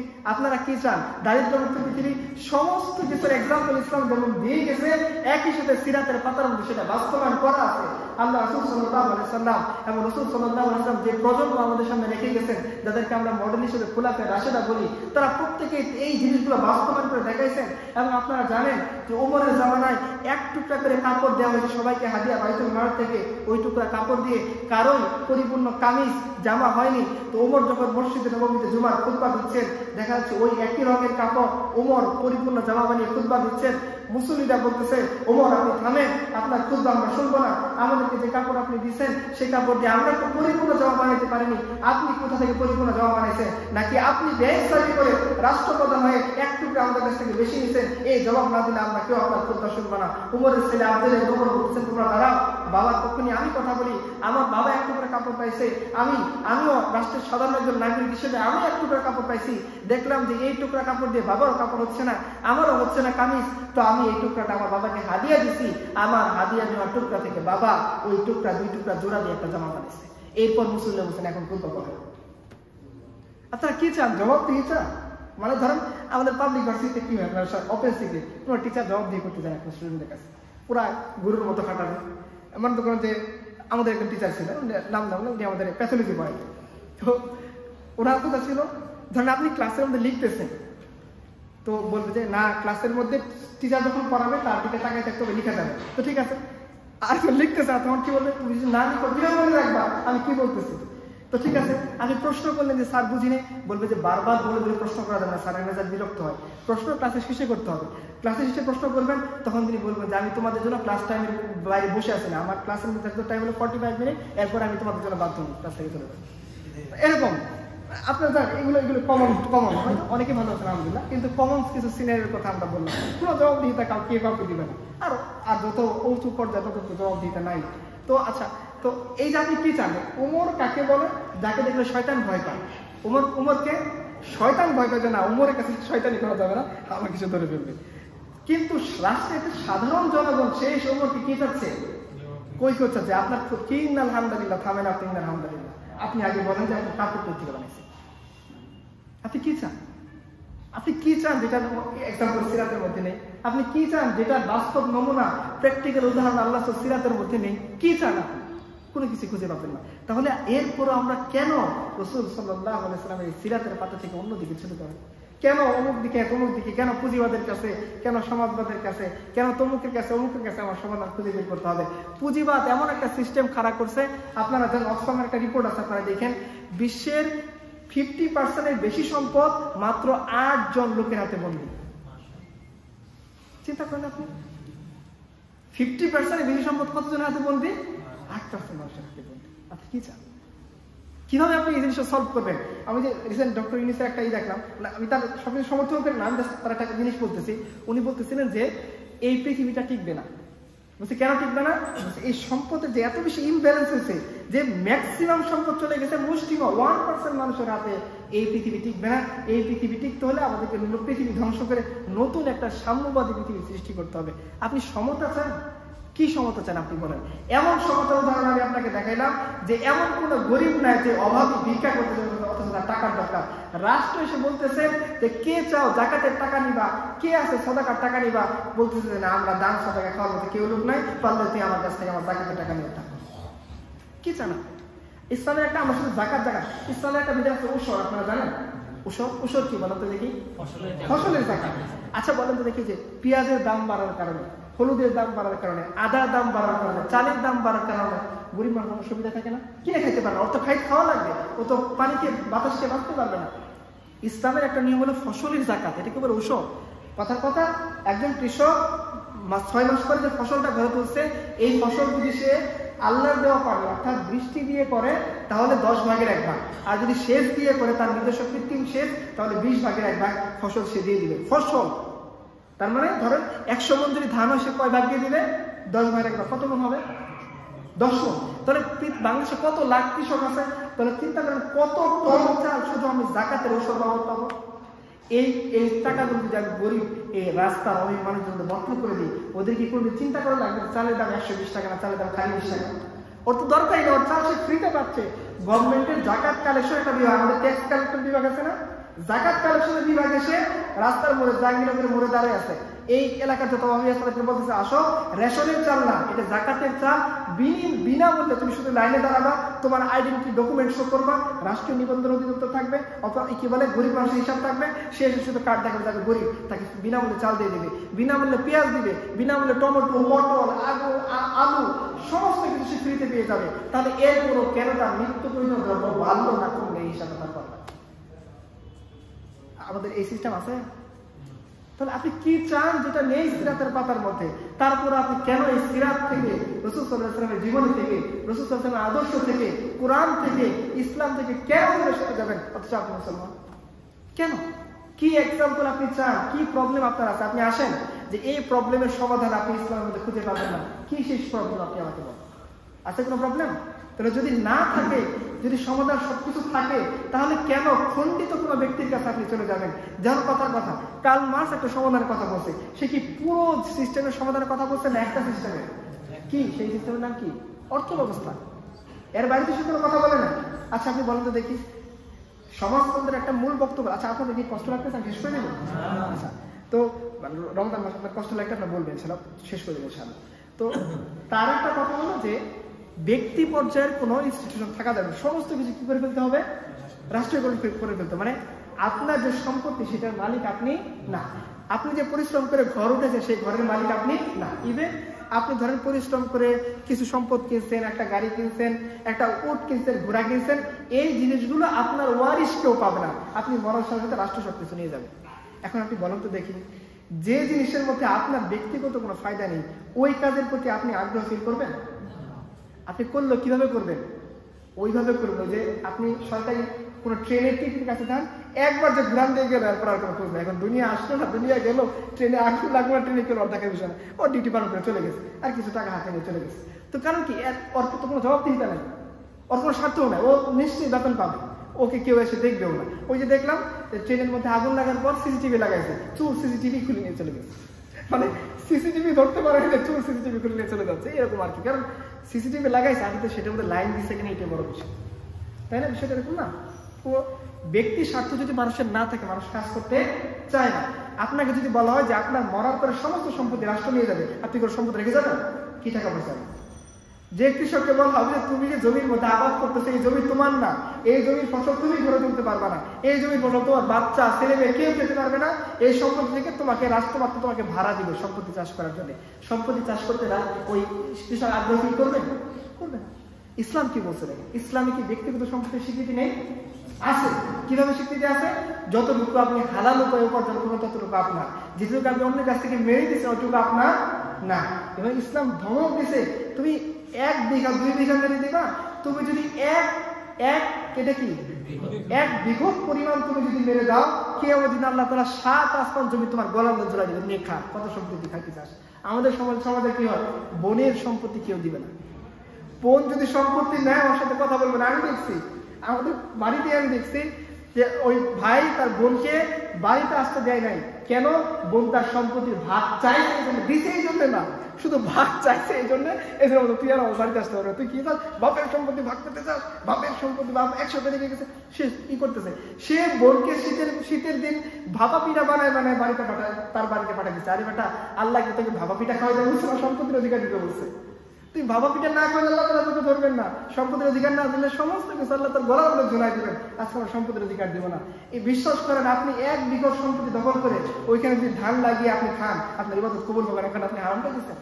রাসূলুল্লাহ সাল্লাল্লাহু আলাইহি ওয়াসাল্লাম একটা এক্সাম্পল দিচ্ছেন, বুখারীতে আছে, যে একটা মুসাফির, পয়েন্টগুলো মনে রাখেন, মুসাফির অসহায়, তার যানবাহন হারাই গেছে, এই মুহূর্তে মরুভূমির মধ্যে একাকী অবস্থা, সে আল্লাহ কাছে দোয়া করছে, আল্লাহ তুমি আমার সাহায্য করো, আল্লাহ একটা পথ দেখাই দাও, আল্লাহ আমার রাস্তা দেখাই দাও, বেড়া দিচ্ছে, রাস্তা হারিয়ে গেছে।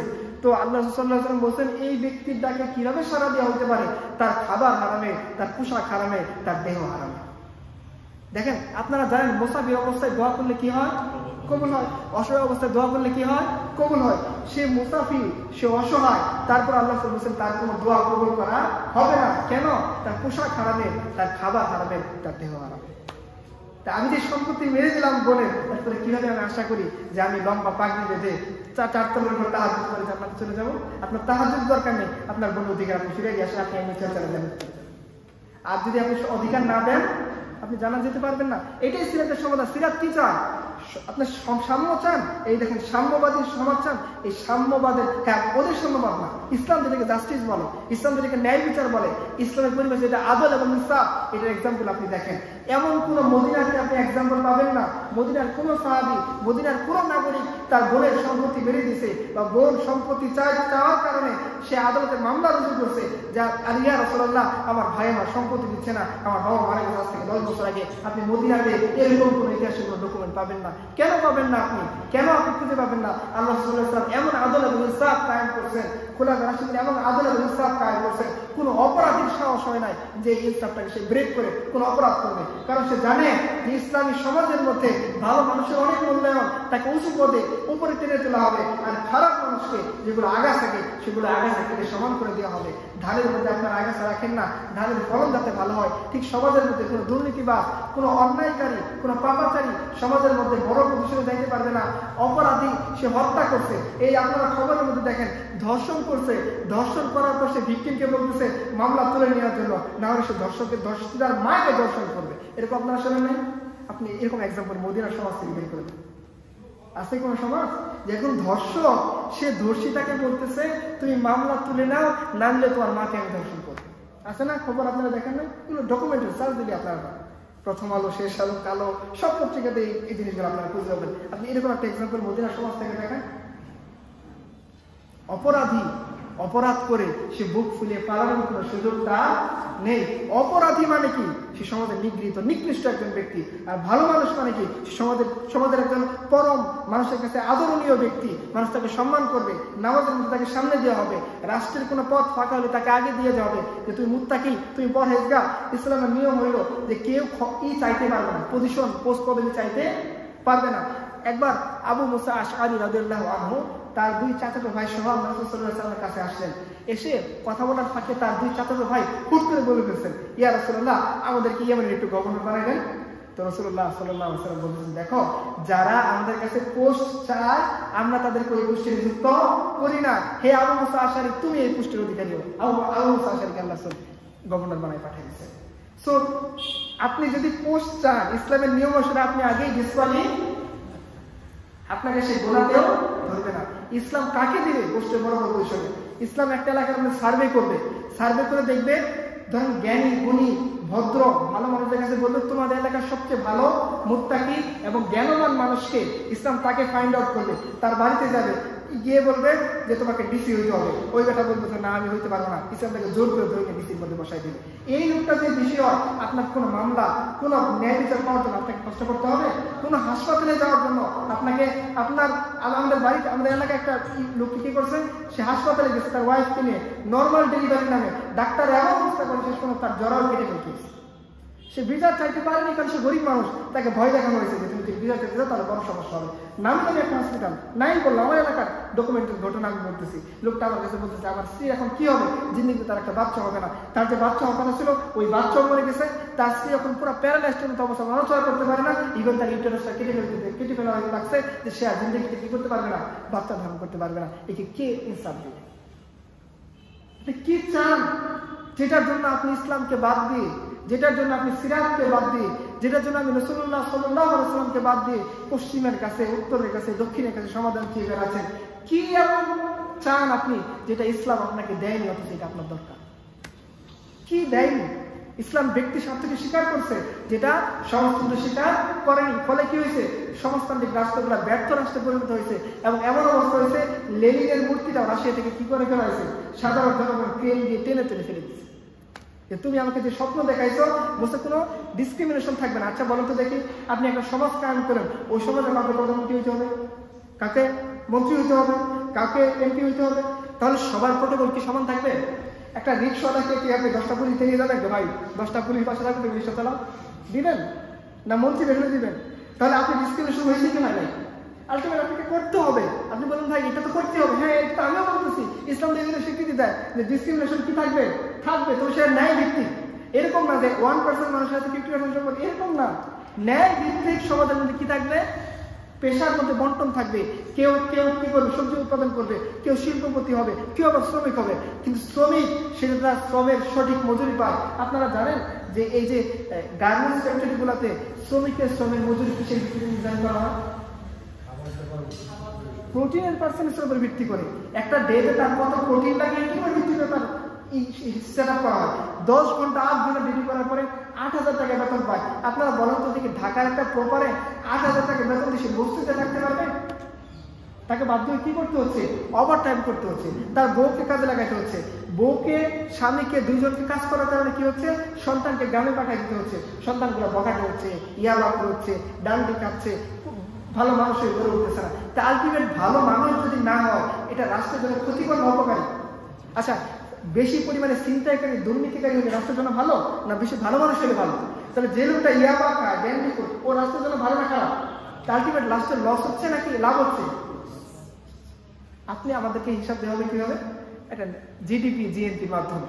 ধরেন কথার কথা, যমুনা গ্রুপের মালিক এবং আমার মতো ফকির, দুইজনের ইনকাম কি? দুইজনের ইনকামের সমান। এটা হলো আমাদেরকে একটা শেষ তরমুজ দিয়ে দেওয়া। যাও, তোমার সমান একটা তরমুজ দিলাম, কিভাবে? তোমার নেট ইনকাম এবং যমুনা গ্রুপের মালিকের নেট ইনকাম কি? সমান। অতএব তুমি খাও। উন্নয়ন, উন্নতি, ডেভেলপ না? এটা তো ডেভেলপ না। আমি তোমার অধিকার পাইনি। আমার যমুনা গ্রুপের মালিক সে এক গাড়ি দুইবার চড়ান, তো হয়তো এক মাসে দুইবার একটা গাড়ি ইউজ করে না। আর আমি ওই একই বাসে একই জায়গায় যাই, ওই থামে, ওই জায়গায় দিয়ে থামে। আমি বলি ভাই যাও যাও, 10 বার বললে সে আবার টানে, আবার টানবে, আবার ব্রেক করে ফেলে। আবার 100 বার বললে সে আরেকটু টানে, আবার ব্রেক করে ফেলে। ওই গাড়িতে আমাকে গুলিস্তান যেতে হয়, ওই একই জায়গাতে আমি আসি। তাহলে ওর আমার ইনকাম কিভাবে সমান? আমি আমার পরিবারের কেউ অসুস্থ হইলে সর্বোচ্চ ঢাকা মেডিকেল স্যার অন্য কোথাও নিতে পারবো না, আর সে শুরুই করবে মাউন্ট এভার হসপিটাল দিয়ে সিঙ্গাপুরে। তাহলে ও আর আমি কিভাবে সমান হইলাম? আমি লোকাল বাস ছাড়া, টেম্পো ছাড়া, অটো ছাড়া কোথাও চলতে পারি না, আর সে জিন্দেগিতে অটো কি জিনিস সে চোখেও দেখে না। সে আমাকে জিজ্ঞাসা করতে হয়তো ধান গাছ দিয়ে আসতে কি পরিমাণ কাঠ হয়, সেটা আদিতে কি বলে ভালো ভালো আসবো বানানো যায় কি যায় না, বারমাটিক সেগুলো হচ্ছে ধান গাছ বেশি শক্তিশালী না বারমাটিক সেগুলো বেশি শক্তিশালী, সে হয়তো এতটুকু জানে না। আর আমি কাদামাটির সন্তান, কৃষকের সন্তান, তা আমি কিভাবে কি করবো? তাহলে ইনসাফ যেটা চান, ব্যক্তি স্বার্থকে ইসলাম অস্বীকার করেনি, কিন্তু সেটা আবার পুঁজিবাদের মতও না। পুঁজিবাদের মধ্যে একটা রোলস হলো কি? Profit maximisation. Profit maximisation. আপনি চাইলে যত বেশি চান লাভ করতে পারবেন, আপনাকে কেউ বাধা? ইসলামে কিন্তু লাভের একটা সীমা আছে। নিত্য প্রয়োজনীয় দ্রব্য আপনি চাইলেই একটা ছোট তরমুজ 800 টাকা বিক্রি করতে পারবেন না। রাষ্ট্র আপনাকে পিটাই করবে, কিন্তু তুই এটা 150 টাকা দিয়ে বিক্রি কর। কিনছস কত দিয়ে? 40 টাকা দিয়ে। তোর ট্রান্সপোর্ট কস্ট কত? পার পিসে 20 টাকা। কত লাভ করা লাগবে? 48 টাকা লাভ কর। 120 টাকা তরমুজ ছেড়ে 120 টাকা তরমুজের প্রত্যেক ঘরে আমরা 10 টাকা তরমুজ কিনে খেতে পারি। আপনি কি চান? তরমুজ খাইতে চান? আনার খাইতে চান? বেদেনা খাইতে চান? ভালো ভালো রসগোল্লা খাইতে চান? তার ইসলাম লাগবে। আপনি ইসলাম তারা খাইতে পারবেন না। নয়তো আপনাকে বুঝ দিয়ে দেওয়া হবে যমুনা গ্রুপ এবং তুমি সমান শক্তিশালী, কারণ তোমাদের দুইজনের জিডিপি না, ওটা কি বলে? ওটা বাংলাতে কি বলে? মাথা পিছু হয়। সুন্দর করে মাথা পিছু হয়, দুইজনের মাথা হইলো সমান। এত কি তাই? এটাই আমাকে বুঝ দিয়ে দেওয়া হবে। সেই জন্য ভাই, ইসলাম ব্যক্তি স্বার্থকে কেন স্বীকার করলো? কারণ মানুষ আল্লাহ তাআলা জানেন যে কোনো মানুষ ব্যক্তি স্বার্থ ছাড়া ওইভাবে সে কাজটা করতে পারনি। আমাদের যদি পাস ফেল না থাকতো আমরা করতাম? পরীক্ষা দিতাম? স্যার 10 বার আমার গাড়ি দেয়, স্যার যে জিনিসকে দেখাই করতাম না। তাই সার্টিফিকেটের কোনো মূল্য নাই, পরীক্ষার কোনো মূল্য নাই। তুমি তোমার মতো বক্তব্য করতে থাকো। তুমি এক কথা বললে আমি 10 কথা বলে চলে আসলাম। কেন কথা বলি না অন্যায় করা সত্ত্বেও? কেন ওই টিচারের কোনো বললেন না যে স্যার আপনি একবার লিখতে বললেন, একবার লিখতে না করেন, একবার প্রশ্ন করতে বললেন, প্রশ্ন করলে বসতে বলেন? কেন? আমি কেন বলতে পারি না? আমার মার্কের একটা ভয় আছে যে আমাকে ভাই ভাইতে 30 মার্ক, ওখানে ফেল করে দিলে আমি ফেল, আমার 1 বছর আবার তার পিছনে দৌড় পারতে হবে, স্যার দেয় একটু পাস করে দেয়, একটু করে। এটা আমি করবো না। তো ব্যক্তি স্বার্থ আছে বলেই আমরা কি করি? ভয় করি। ব্যক্তি স্বার্থ আছে বলে আমরা কাজটা ভালো করে করি। ব্যক্তি স্বার্থ আছে বলে আমরা কি চিন্তা করি যে না আমাকে কিছু রেখে যেতে হবে, আমার পরিবার, আমার স্ত্রী, আমার সন্তান এরা অভাবী অবস্থায় থাকবে, এটা আমি অপছন্দ করি। আল্লাহ রাসূল নিজে অপছন্দ করতেন। আবু তালহা রাদিয়াল্লাহু আনহু আল্লাহ রাসূলের কাছে এসে বললেন, ইয়া রাসূলুল্লাহ আমি সমস্ত সম্পদ দান করে ফেলতে চাই। আল্লাহ রাসূল বললেন, না তুমি সমস্ত সম্পদ দান করো না, তুমি একটা কাজ করো, 3 ভাগের 1 ভাগ দান করে দাও। কারণ তোমার যে ওয়ারিস থাকবে তাদেরকে তুমি শূন্য অবস্থায় ফেলে যাবা, এটা তুমি করো না। তুমি তাদেরকে তার হাত পাততেছে এই অবস্থা থেকে, তারা দান করতেছে এই অবস্থায়, তুমি তাদেরকে রেখে দাও। এই যে আমার ব্যক্তি স্বার্থের কারণে আমি কি করবো? আমি ইনকাম করতে, হালাল পথে আয় করতে উৎসাহী হব, রাষ্ট্র একটা সমাজ উন্নত হবে। তো আপনি আমার প্রথম ব্যক্তির সাথে চিন্তা করে নিয়ে গেলেন, তাহলে আপনি কেন এখানে যাবেন যেটা আদতে আপনার সমস্যার সমাধান না, আলটিমেট সেটা আপনার সমস্যাকে আরো বাড়াই তুলবে। আর কেন আপনি এখানে আসবেন না যেটা সমস্ত সমস্যার সমাধানের কেন্দ্রবিন্দু, এবং সেটা শুধু থিওরিটিক্যাল না, আমি প্র্যাকটিক্যালি আপনাকে হাতে কলমে দেখাই দিলাম। এরপরেও কেন মুহাম্মদ সাল্লাল্লাহু আলাইহি ওয়াসাল্লামের জায়গায় আমাকে কাল মার্কসে বসাই চলে, কিসের কারণে? এরপরেও তুমি যদি আমাকে বলো তুমি ব্যাকডেটেড, তুমি মোল্লা, তুমি কাঠ মোল্লা, তুমি কিছু বুঝো না, আলহামদুলিল্লাহ তোমার সমস্ত গালি আমি খাইতে রাজি, কিন্তু মুহাম্মদ আরবির দিন ছাড়তে আমি রাজি না। কারণ আমার দিন এই ব্যাপারে ইতমিনান, আমার দিন এই ব্যাপারে নিশ্চিত, আমি এই ব্যাপারে ইয়াকিন রাখি যে দুনিয়ার মধ্যে যদি সমস্যার সমাধান করতে হয় A to Z, top to bottom, একেবারে ঘর থেকে নিয়ে একেবারে উঁচু লেভেল পর্যন্ত, তাহলে একটাই সমাধান, যে সমাধান মুহাম্মদ আরবি সাল্লাল্লাহু আলাইহি ওয়াসাল্লাম তার উম্মতের জন্য রেখে গেছেন, যে সমস্যার সমাধান খুলাফায়ে রাশিদা রেখে গেছেন, যে আদল আর ইনসাফ, যে জাস্টিস সাহাবায়ে কেরাম খুলাফায়ে রাশিদা রাসূলুল্লাহ সাল্লাল্লাহু আলাইহি ওয়াসাল্লাম রেখে গেছেন, যে দুর্নীতিমুক্ত সমাজ, যে ঘুষ মুক্ত সমাজ, অন্যায় মুক্ত সমাজ, অপরাধ মুক্ত সমাজ রেখে গেছেন, এমন সমাজ যে সমাজের মধ্যে একটা নারী শত শত মাইল রাস্তা উটের উপর চড়ে মদিনাতে মক্কায় সফর করতেছে, সে আল্লাহ ছাড়া কাউকে ভয় করে না, এমন সমাজ যে সমাজের মধ্যে একটা নারী তার মৌলিক প্রয়োজনের জন্য বের হলে সে কখনো ধর্ষিত হওয়ার ভয় করবে না, এমন সমাজ যে সমাজের মধ্যে একটা মানুষ কখনো ফ্লাইওভারের নিচে শুয়ে দেহ বিক্রি করতে বাধ্য হবে না, পতিত হবে না তার নিজের খাবারের পেটের জন্য, এমন একটা সমাজ যে সমাজের মধ্যে একটা অসহায়, একটা ইয়াতিম রাস্তায় ঘুরবে না, তার দায়িত্ব নেওয়ার কেউ নাই, এই জন্য এমন একটা সমাজ যে সমাজের মধ্যে কোনো অসহায়, কোনো ক্ষুধার্ত কৃষক তার সন্তানকে নিয়ে ট্রেনের নিচে পড়ে আত্মহত্যা করবে না, তার খাবার নাই, এই জন্য এমন একটা সমাজ যে সমাজের মধ্যে কোনো বাবা তার মেয়েকে বিক্রি করতে বাধ্য হবে না, তার ঘরে খাবার নাই, এই জন্য এমন একটা সমাজ যে সমাজের মধ্যে কোনো শিক্ষক কোনো ছাত্রের উপর অন্যায় করতে পারবে না, এমন একটা সমাজ যে সমাজের মধ্যে কোনো ছাত্র কোনো শিক্ষকের সাথে অন্যায় করতে পারবে না, এমন একটা সমাজ যে সমাজের মধ্যে রাষ্ট্রের টপ নির্বাহী খুতবা আরম্ভ করতে পারবে না যদি সে কোনো অপরাধ করে, এমন একটা সমাজ যে সমাজের মধ্যে পুলিশ প্রধান, গোয়েন্দা প্রধান, আর্মি প্রধান সবাই সমাজের মানুষের কাছে জবাবদিহি করতে বাধ্য হবে, একটা সাধারণ লোক তাকে দাঁড়িয়ে জিজ্ঞাসা করতে পারবে এই তুমি কারণে বাইরে চলছো, এটা হালাল টাকা না হারাম টাকা, সুদের টাকা না ঘুষের টাকা, আমার টাকা বেরিয়েছে কিনা, এমন একটা সমাজ যে সমাজের মধ্যে একটা বউ দাঁড়িয়ে বলতে পারবে আমার সম্পদ যদি না দাও খিলাফতের কাছে বিচার দেবো, এমন বিচার করবে দুনিয়াতে তুমি অপদস্থ হবা, আখিরাতে অপদস্থ হবা, এমন একটা সমাজ যে সমাজের মধ্যে প্রশ্নপত্র যদি সামনে দেওয়া দেওয়া হয়, বই যদি সামনে তুলে দেওয়া হয়, শুধু আল্লাহকে ভয় করে সে পরীক্ষাতে কোনোদিন নকল করবে না, এমন একটা সমাজ যে সমাজ শুধুমাত্র কপি পেশ আর জাবক কাটবে না, এমন একটা সমাজ যে সমাজের যুবকরা কখনো অশ্লীলতার জন্য নিজের হালাল যৌন চাহিদা পূরণ করার জন্য সে পর্নোগ্রাফি, সে হারাম পরিসরে সহযোগিতা নিবে না, এই ধরনের সমাজ যদি আমরা চাই অবশ্যই আমাদেরকে সিরাতের কাছে চলে আসতে হবে। দুনিয়ার যত পিতা, যত আইডিওলজি, যত মতাদর্শ, যত মানুষের কাছে যায়, কোনো মানুষ আমাকে আমার সমাজের, আমার রাষ্ট্রের, আমার পরিবারের পুঙ্খানুপুঙ্খ এ টু জেড 100% সমাধান দিতে পারবে না, ওয়াল্লাহি কিয়ামত পর্যন্ত চেষ্টা করে দিতে পারবে না, কারণ যে আল্লাহ আমাদেরকে বানাইছেন সেই আল্লাহ আমাদের জন্য দিন হিসেবে ইসলামকে সেট আপ করছেন। আর আমি যদি ইসলাম ছাড়া অন্য কোনো দিনকে তালাশ করি, ইসলাম ছাড়া অন্য কোনো দিনকে অনুসরণ করি, ইসলাম ছাড়া অন্য কোনো দিনকে সমাধানের আশা করি, দুনিয়াতেও সেটা ব্যর্থ হবে, আখিরাতেও সেটা ব্যর্থ হবে, এবং কোরআনের পরিভাষায় আমরা সেই ক্ষতিগ্রস্তদের একজন যারা দলে দলে জাহান্নামের দিকে চলে যাবে। এই জন্য ভাই ওই রাস্তা থেকে আমরা যদি বাঁচতে চাই, যদি সমাধান চাই, আপনি ছাত্র হিসেবে আজকে কষ্টে আছেন, একটা প্রতিটাও কষ্টে আছে, কারণ তার ঘরে খাবার নাই, এই জন্য সে দেহ বিক্রি করতেছে। একজন রিক্সাওয়ালা সেও কষ্টে আছে, কারণ কি আপনারা জানেন ঢাকা শহরে একটা অটো যদি চলে তাকে রাস্তার মধ্যে কি দিতে হয়, মোড়ে টাকা দিতে হয়, থানায় টাকা দিতে হয়, ঘরে টাকা দিতে হয়, লাইনম্যানকে টাকা দিতে হয়। আপনারা যারা নিউ মার্কেটে যতগুলো দোকান বসে তাদের প্রত্যেকটা দোকানের বিনিময়ে তাকে 2, 3, 4 বার করে টাকা দিতে হয়। এই যে প্রত্যেকে একটা অস্বস্তিকর অবস্থার মধ্যে আছে, এই অস্বস্তিকর অবস্থা থেকে বাঁচার জন্য তার কি দরকার? রাসূলুল্লাহ আরবি সাল্লাল্লাহু আলাইহি ওয়াসাল্লামের সমাধানটাই আমাদের দরকার। এরবারে অন্য কোনো সমাধান কাজে লাগবে না। সাময়িক একটা উত্তেজনা এনে দিতে পারে, বিপ্লব করে আপনি শেষ করে দিতে পারেন, কিন্তু ওই বিপ্লব আপনাকে আদৌ কোনো সমাধান দিতে পারবে না। এমন বিপ্লব তৈরি করবেন যে বিপ্লবের প্রধানের মূর্তি জনগণ একসময় রাগে ক্ষোভে ধরে নিয়ে কি করে ফেলবে, ফেলে। এটাই হবে ভাই দুনিয়ার সমস্ত। আপনি আল্লাহ সুবহানাহু ওয়া তাআলা আমাদের হার্ডওয়্যার বানানোর আগে সফটওয়্যার বানাইছেন, আর সেই সফটওয়্যারের নাম হচ্ছে ইসলাম। ইসলাম এমন দিন আদম আলাইহিস সালাম থেকে মুসা পর্যন্ত, মুসা থেকে ঈসা পর্যন্ত, ঈসা থেকে মুহাম্মদ সাল্লাল্লাহু আলাইহি ওয়াসাল্লাম পর্যন্ত প্রত্যেকটা মানুষের জন্য আল্লাহ তাআলা যে দিন সেটা করতে, সেটার নাম কি? আমরা এটাই ছেড়ে দিচ্ছি। কি কি কি কারণে আমরা ছেড়ে দিলাম?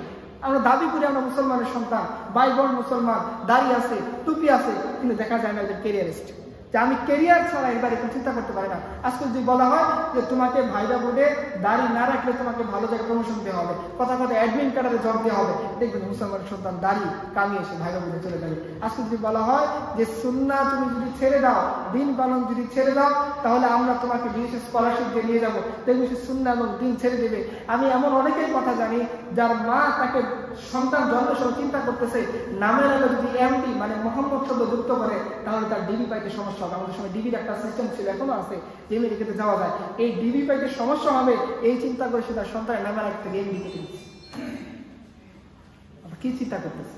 মনে রাখবেন যে আমরা যত অন্যায় করি, যে অন্যায় চিন্তাটাই করি, যে আল্লাহ সুবহানাহু ওয়া তাআলা বলেন যে বান্দা যে কথা অন্তরে কল্পনা করে, যে ওয়াসওয়াসা তার অন্তরের মধ্যে আছে, বান্দা যে কথা মনে না করে সেটা আমি জানি না।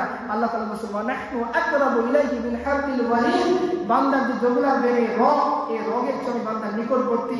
এবং ওয়ালাকাদ খালাকনাল ইনসান ওয়া না'লামু মা তুওয়াসওয়িসু বিহি নাফসু, আল্লাহ তাআলা বলেন যে বান্দার অন্তরের মধ্যে যে ওয়াসওয়াসা দেয়, যে খারাপ চিন্তা সে করে, যেটা অন্য কেউ জানে না, তার পাশে বসে থাকা তার ক্লাসমেট, তার সহপাঠী, তার রুমমেট যে জিনিসটা উপলব্ধি করতে পারে না, আল্লাহ তাআলা বলেন আমি তার সেই ওয়াসওয়াসাটাও আমি জানি, আমি সেটাকে লিপিবদ্ধ করে রাখি। তাহলে আমরা কেন যাবো, কেন দূরে সরে যাবো? মনে রাখবেন যত অপরাধ আছে, किताब सादा रहेगा कब तक, कभी तो आगाज बाब होगा, जिन्होंने बस्ती उजाड़ डाला कभी तो उसका हिसाब होगा, शहर की खुशियां मनाने वालों शहर की तेवर बता रहा है, अभी तो इतना घुटन पड़ेगी कि सांस लेना आजाब होगा। এমন একটা সময় আসবে আপনি নিজেই বুঝতে পারবেন, আপনি নিজেই জীবনের সাথে নিজে ডিপ্রেসড হয়ে যাবেন, সাদি মোহাম্মদের মতো, অমুকের মতো, তমুকের মতো আপনার জীবনটা শেষ হবে ফেলের মধ্যে ঝুলন্ত অবস্থা। যারা আপনি ইসলামকে ছেড়ে দিয়েছেন, আপনি মনে করছেন যে আপনি ইসলামকে ছাড়া, সিরাতকে ছাড়া, কোরআনকে ছাড়া আপনার দুনিয়া, আপনার আখিরাত, আপনার পোস্ট পদবি সব ঠিক করে দেবেন, সম্ভব না। যদি তাই হতো তাহলে দুনিয়ার মধ্যে ভালো পজিশনে থাকা, ভালো অবস্থানে থাকা, যারা রবীন্দ্রসঙ্গীতের মাধ্যমে মানুষকে কি করে, মানুষের ব্যথা বেদনা দূর করতে চায়, আর যদি সেই দেখা গেল সে নিজের ব্যথা বেদনা দূর করতে না পারে নিজেই ফাঁসি দিয়ে আত্মহত্যা করে চলে যাচ্ছে। তাদের তো প্রবলেম সলভ হচ্ছে না, তার নিজেই হচ্ছে না। যে গাচ্ছে, যে আমাকে বলছেন তুমি শোনো, শুনলে সমস্যার সমাধান হয়ে যাবে, আমি বললাম ঠিক আছে দেখি, তো দেখা গেল ওই ফ্যান নিচে লটকে আছে, তাহলে আমি কিভাবে তার কাছ থেকে সমস্যা সলভটা অ্যাকসেপ্ট করবো? How it possible? সেই জন্য ভাই একটু চিন্তা করি। সময় আমি চলে গেলাম, আমাকে বলে 3টা পর্যন্ত আর 2 মিনিট আছে। তা বিশেষ করে যে কথা মুক্তাসার, যে আমরা যে অবস্থায় থাকি প্রত্যেকের জন্য, মুসলমানের জন্য, সমস্ত মানুষের জন্য, পুরো হিউম্যানিটির জন্য আল্লাহ সুবহানাহু ওয়া তাআলা রাসূলকে বলেছেন, আল্লাহ তাআলা আল্লাহ রাসূলকে বলেছেন জানি ওয়া মা আরসালনাকা ইল্লা রাহমাতাল লিল আলামিন, আমরা শুধুমাত্র আল্লাহ রাসূলকে মুসলমানদের জন্য রহমত বানিয়ে পাঠানো, প্রত্যেকটা প্রাণীর জন্য। আপনারা দেখেন না মাঝে কোরিয়ান ডকুমেন্টারিগুলোতে চীনে কুকুরগুলোকে কিভাবে হত্যা করা হয়, একবারে আগুনে জলজন্ত কুকুর কি করে ফেলা হচ্ছে, পুড়িয়ে কাবাব বানিয়ে খাওয়া হচ্ছে। জলজন্ত নড়তেছে, ব্যাং, এগুলোকে তারা কি করতেছে, ওই অবস্থায় খেয়ে ফেলতেছে। যে প্রাণীর প্রতি ইসলামের কি দয়া দেখেন। রাসূলুল্লাহ সাল্লাল্লাহু আলাইহি ওয়াসাল্লাম বলেছেন তোমরা যখন কুরবানি করবা একটা প্রাণীকে শুয়ে রেখে তার সামনে কখনো কি করো না, অস্ত্রটা ধার দিও না, ওই প্রাণী কষ্ট পাবে।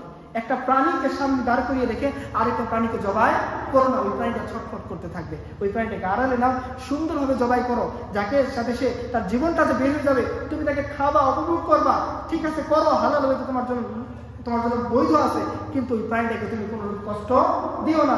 প্রাণীর জন্য ইসলাম রহমত। রাসূলুল্লাহ সাল্লাল্লাহু আলাইহি ওয়াসাল্লাম বলেছেন তোমরা একটা পিঁপড়াও অন্যায় কারণে করবে হত্যা করো।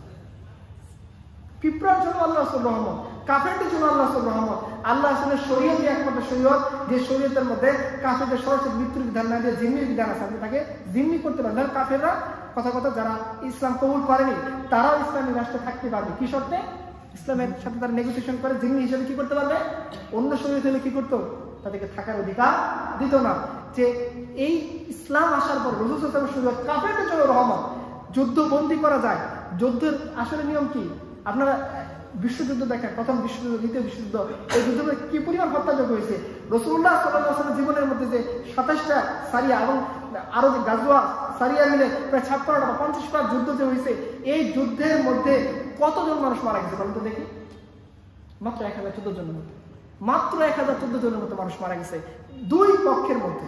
যারা আপনি 1500 ধরেন বা 2000 ধরেন, আর দ্বিতীয় বিশ্বযুদ্ধের মধ্যে কত মানুষ মারা গেছে? কোনো সমাধান হয়েছে?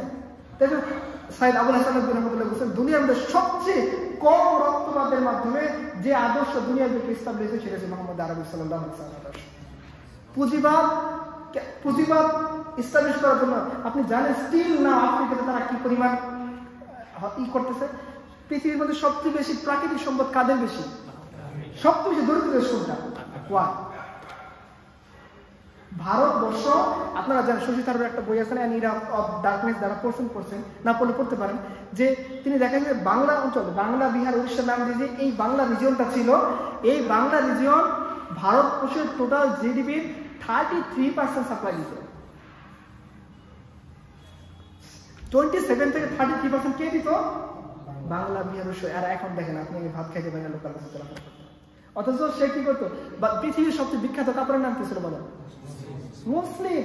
পৃথিবীর সবচেয়ে বিখ্যাত কাপড় 100 গজ কাপড় ছোট্ট একটা ম্যাচের বাক্সের মধ্যে পুড়ে ফেলা যেত, পুড়ে রাখা যেত। এই মুসলিম কোথায় প্রডিউস হইতো? ঢাকা, বাংলাদেশের ঢাকায় মুসলিম প্রডিউস হইতো। তাই পৃথিবীর সবচেয়ে লাক্সারিয়াস কাপড় কোথেকে আসতেছে? আর আজকে আমাদের লুচি কি কি ব্র্যান্ড আছে না, লুচি টুচি আরো কত কিছু, এইদিকে তাকায় থাকবে। সবচেয়ে গুছির চেয়ে স্পেশাল ব্র্যান্ড আমার নীরাদের চেয়ে স্পেশাল ব্র্যান্ড তোমার বাংলাদেশের ঢাকায় মুসলিম, পৃথিবীর সবচেয়ে বিখ্যাত কাপড়। আপনারা জানেন ইয়ের একটা বই আছে, আনিকা নম্বর একটা বই আছে, আর একটা বই আছে পোস্ট কলোনিয়ালিজম অবলিক কলোনিয়ালিজম দেখা। ওখানে তিনি বলছেন যে স্যার টমাস রো তিনি যখন সম্রাট শাহজাহানের আমলে ব্রিটেন থেকে তাকে রাষ্ট্রদূত বানিয়ে ভারতবর্ষ পাঠানো হয়েছে, মানে ব্রিটেনের সাথে সম্পর্ক বাড়ানোর জন্য।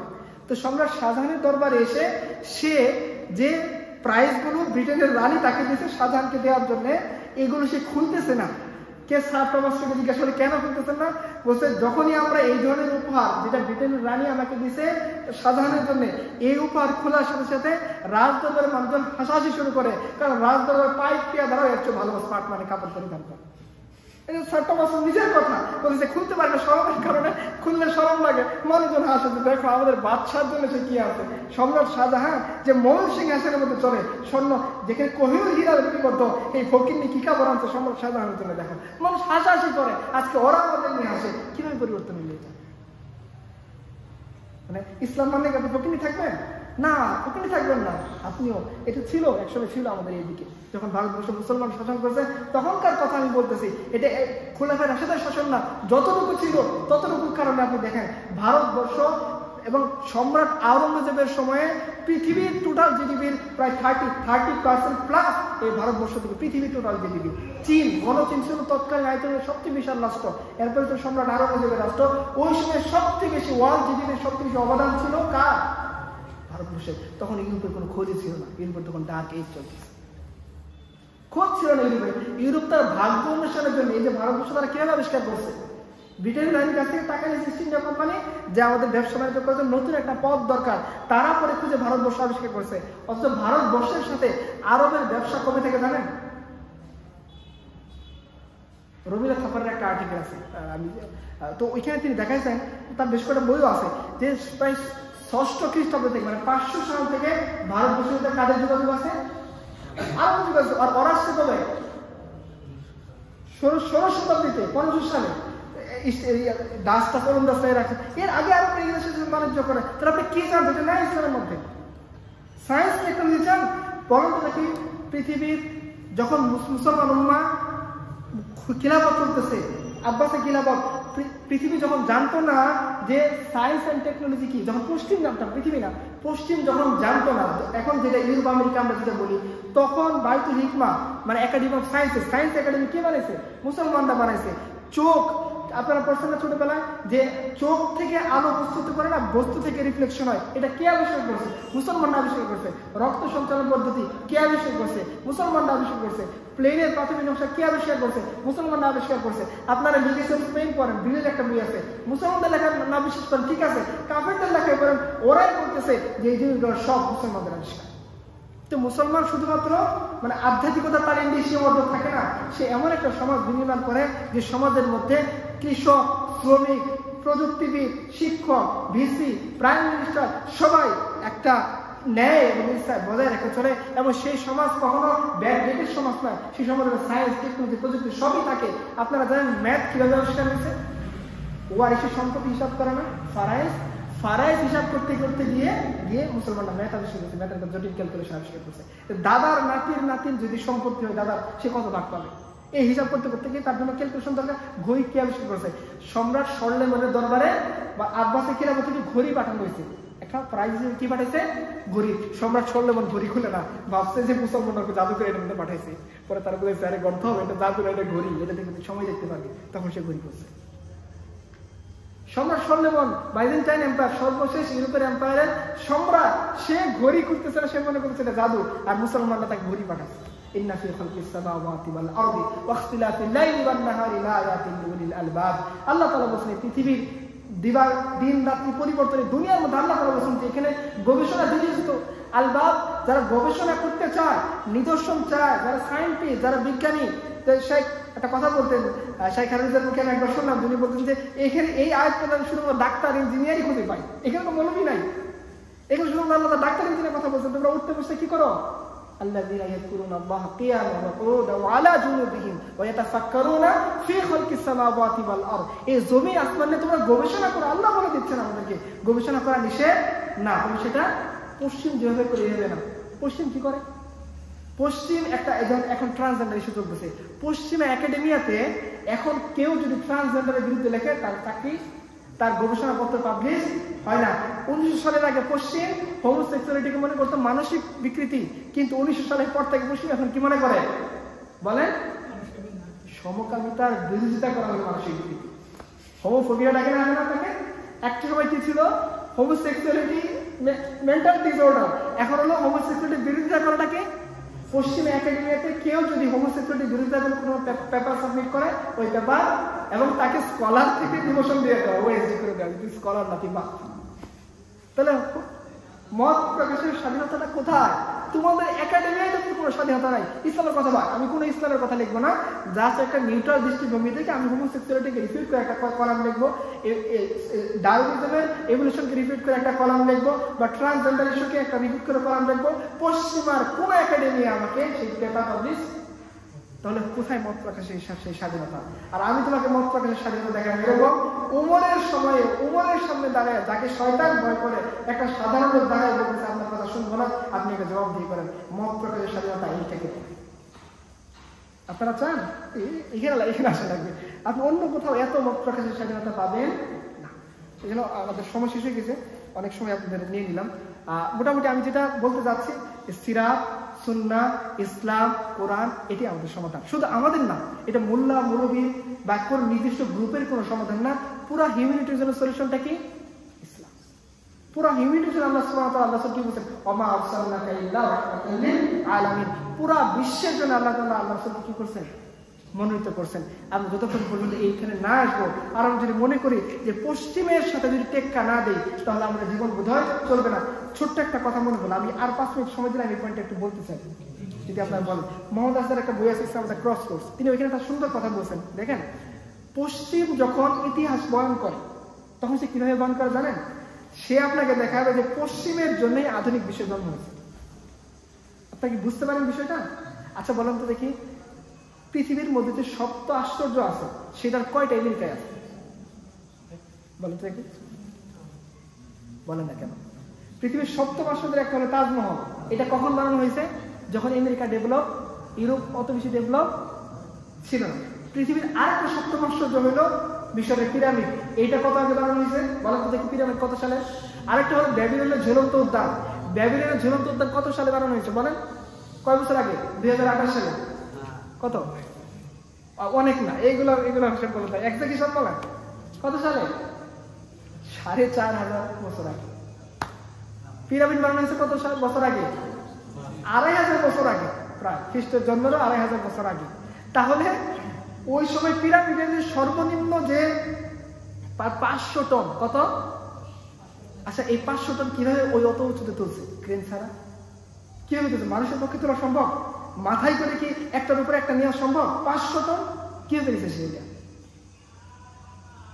কিভাবে নিচ্ছে? দেশে যদি তার সায়েন্স অ্যান্ড টেকনোলজি নাই থাকতো, কারণ পশ্চিম এমনভাবে আপনাকে হিস্ট্রি গ্রহণ করবে যে ইউরোপ আমেরিকার আগে বুঝি দুনিয়াতে আর কিছু ছিল না। তো তোমরাই তো বলতেছো পৃথিবীর সপ্তম ভাষাদের একটা হলো যেটা খ্রিস্টের জন্মের প্রায় 4000 বছর আগে, 4500 বছর আগে, 2500 বছর আগে, এবং আরেকটা আশ্চর্য হলে ভারতবর্ষের সম্রাট শাহজাহানের বানানো তাজমহল, যেটা তোমরাও বলতেছো যে এটার রহস্য এখন আমরা খুলে বের করতে বর্ণনা করতে পারতেছি না, যে এত তথ্য প্রযুক্তির এত আধুনিক জামানো তোমরা যে জিনিসটা রহস্য উদ্ভাবন করতে পারোনি, এরপরে তোমরা আমাকে ব্লেম দিচ্ছ যে তোরা সায়েন্স টেকনোলজি কিছুই জানতি না, সব আমরা তাদেরকে শিখেছি, আমরা তাদের আব্বা, তারা আমাদের সন্তান।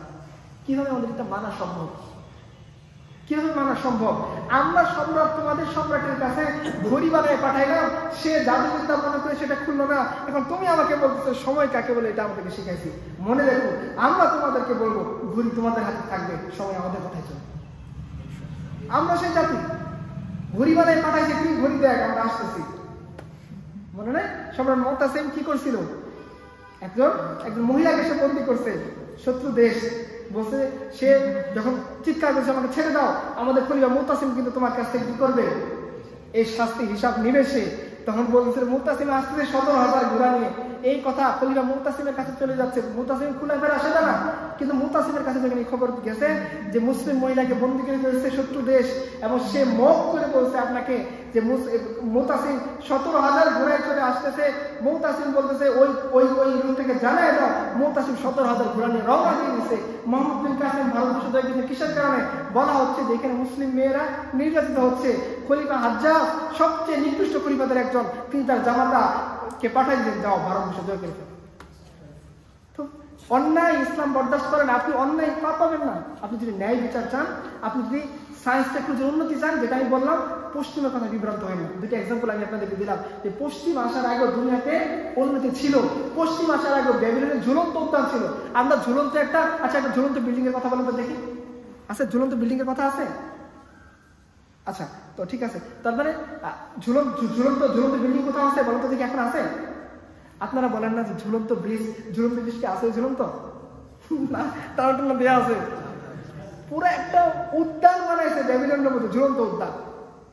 ময়ূর সিংহাসন ব্রিটিশ রানীর মাথায় যে মুকুটটা ছিল, এখন রাজার মাথায় ওই মুকুটের মধ্যে একটা হীরা আছে, তার নাম কি জানেন? ওই কোহিনূরের কাজ। তুমি এত সাধু, এত উন্নতি করছো, চুরির মাল মাথার উপরে কেন?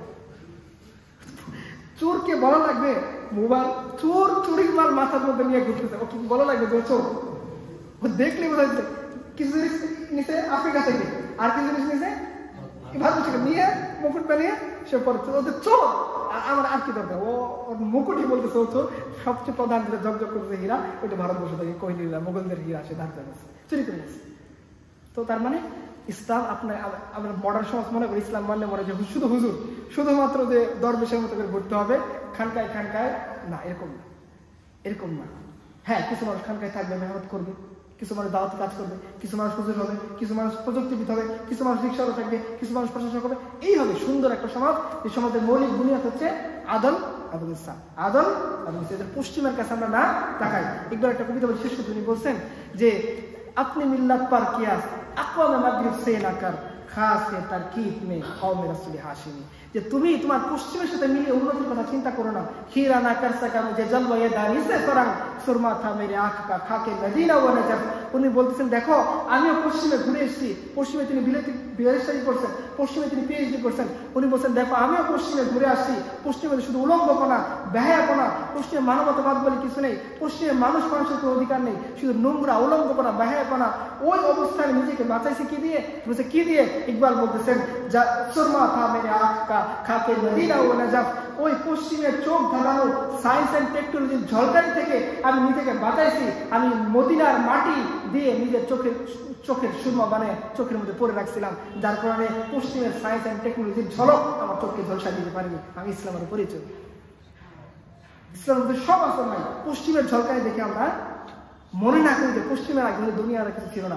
পশ্চিমের আগে ছিল, যার এক্সাম্পল বেবিলনের ঝুলন্ত উদ্যান। পশ্চিমের আগে ছিল রেড ইন্ডিয়ানরা যখন প্রযুক্তির ক্ষেত্রে ডেভেলপ ছিল, ওদেরকে গিয়ে ভাস্কো দা গামা এরা মারছে, মেরে ওই আমেরিকাকে একটা মানুষ আমেরিকান নেটিভদের মেরে ফেলছে, নেটিভ তারা দাস বানাই ফেলছে, নেটিভদের দাস বানিয়ে ইউরোপে নিয়ে গেছে। এরপরে এই অঞ্চলটা দখল করে নেটিভদেরকে মেরে তারা আমেরিকা বানাচ্ছে। আমেরিকা আদতে একজন আমেরিকান না, সব মাইগ্রেট করা বাইরে দখলদার। এরপরও তারা যদি আমাদেরকে শেখায় যে তোমরা খারাপ, তো তোমরা কার, তোমাদের তো কোনো পরিচয় নেই, আমরা তো এই ভূখণ্ডের লোক, এই জমিনের লোক, আমরা কোনো ভূখণ্ড দখল করে সর্বা স্বাধীন তোমাদের কাছে। আর তোমরা কি করছো? ভূখণ্ড দখল করছো, ভূখণ্ডের মানুষদের মারছো, তাদের সভ্য থেকে ধ্বংস করে দিয়ে ওদেরকে ঘুরিয়ে দিয়ে এরপরে তোমরা রাজত্ব শুরু করছো। মুসলমান এরকম করছে কোথাও? মুসলমানরা দেখে গেছে, স্পেনে যাওয়ার পর স্পেনের সৌন্দর্য বাড়াই দিয়েছে, ভারতবর্ষে আসার পর ভারতবর্ষের সৌন্দর্য বাড়াই দিয়েছে, চীনে যাওয়ার পর আফ্রিকাতে যাওয়ার পর আফ্রিকার সৌন্দর্য বাড়াই দিয়েছে। কি না করছে মুসলমান? তোমরা মুসলমানদেরকে কোনোভাবে ব্রেন দিতে পারবে না। হিস্ট্রি আমাদেরকে যদি তারা ব্রেন নিতে পারে, কারণ একটা আত্মপরিচয়ের বড় একটা সংকট তৈরি হচ্ছে আমাদেরকে। আমাদের জানতে হবে আমাদের হিস্ট্রি কি ছিল, আমরা কারা ছিলাম, কোথেকে আসছি, কিভাবে বিবর্তন। একটা প্রশ্ন করে দিবে ওই যে আসামের মতো যে তোমরা এই দেশের নাগরিক না, এনআরসি নাগরিকত্ব কেড়ে নিবে, এখন তোমরা চলে যাও, এরকম যাতে না হয় আমাদের জানা থাকতে হবে। আপনারা শিক্ষিত মানুষ, এই কথাগুলো বলা হচ্ছে এই জন্য যে ইসলাম সব দিকের সলিউশন, ইসলাম সব দিকের উন্নতি যেটা বলেন সে সত্যিকার অর্থে যেটা উন্নতি, পশ্চিমের উন্নতি না, কিন্তু সায়েন্স অ্যান্ড টেকনোলজির উন্নতি না, ওভারঅল যেটাকে সত্যিকার অর্থে উন্নতি বলা যায় সেটা একমাত্র কোথায় আছে? ইসলামের মধ্যে আছে। আল্লাহ তাআলা আমাদেরকে সেই ইসলামের উপরে বাঁচা এবং সেই ইসলামের উপরে মরা তৌফিক দান করুক। আমরা যাতে ওমরের মতো বলতে পারি রাদিতু বিল্লাহি রাব্বাও ওয়া বিল ইসলামি দীনাও ওয়া বি মুহাম্মাদিন সাল্লাল্লাহু আলাইহি ওয়াসাল্লাম নাবিয়্যু ওয়া রাসূলা ওয়া সাল্লাল্লাহু আলা নাবিয়্যিনা মুহাম্মদ ওয়া আলা আলিহি ওয়া সাহবিহি আজমাইন। আসসালামু আলাইকুম ওয়া রাহমাতুল্লাহি ওয়া বারাকাতুহু।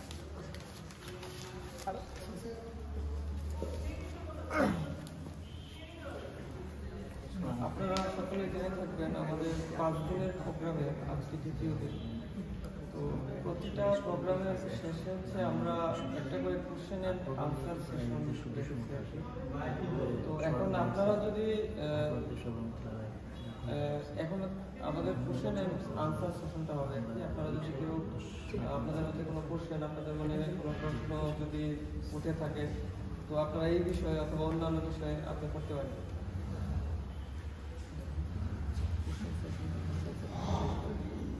ভাই, একটা গুরুত্বপূর্ণ বিষয় হলো, আপনারা জানেন যে এখানে দাউদ হক একাডেমি আছে, এখানে আমাদের ইউনিভার্সিটির স্টুডেন্টই শুধু আছে ফিমেল 100, এবং প্রোগ্রামগুলোতে 150-200 মতো আসে আমাদের জাহাঙ্গীরনগর।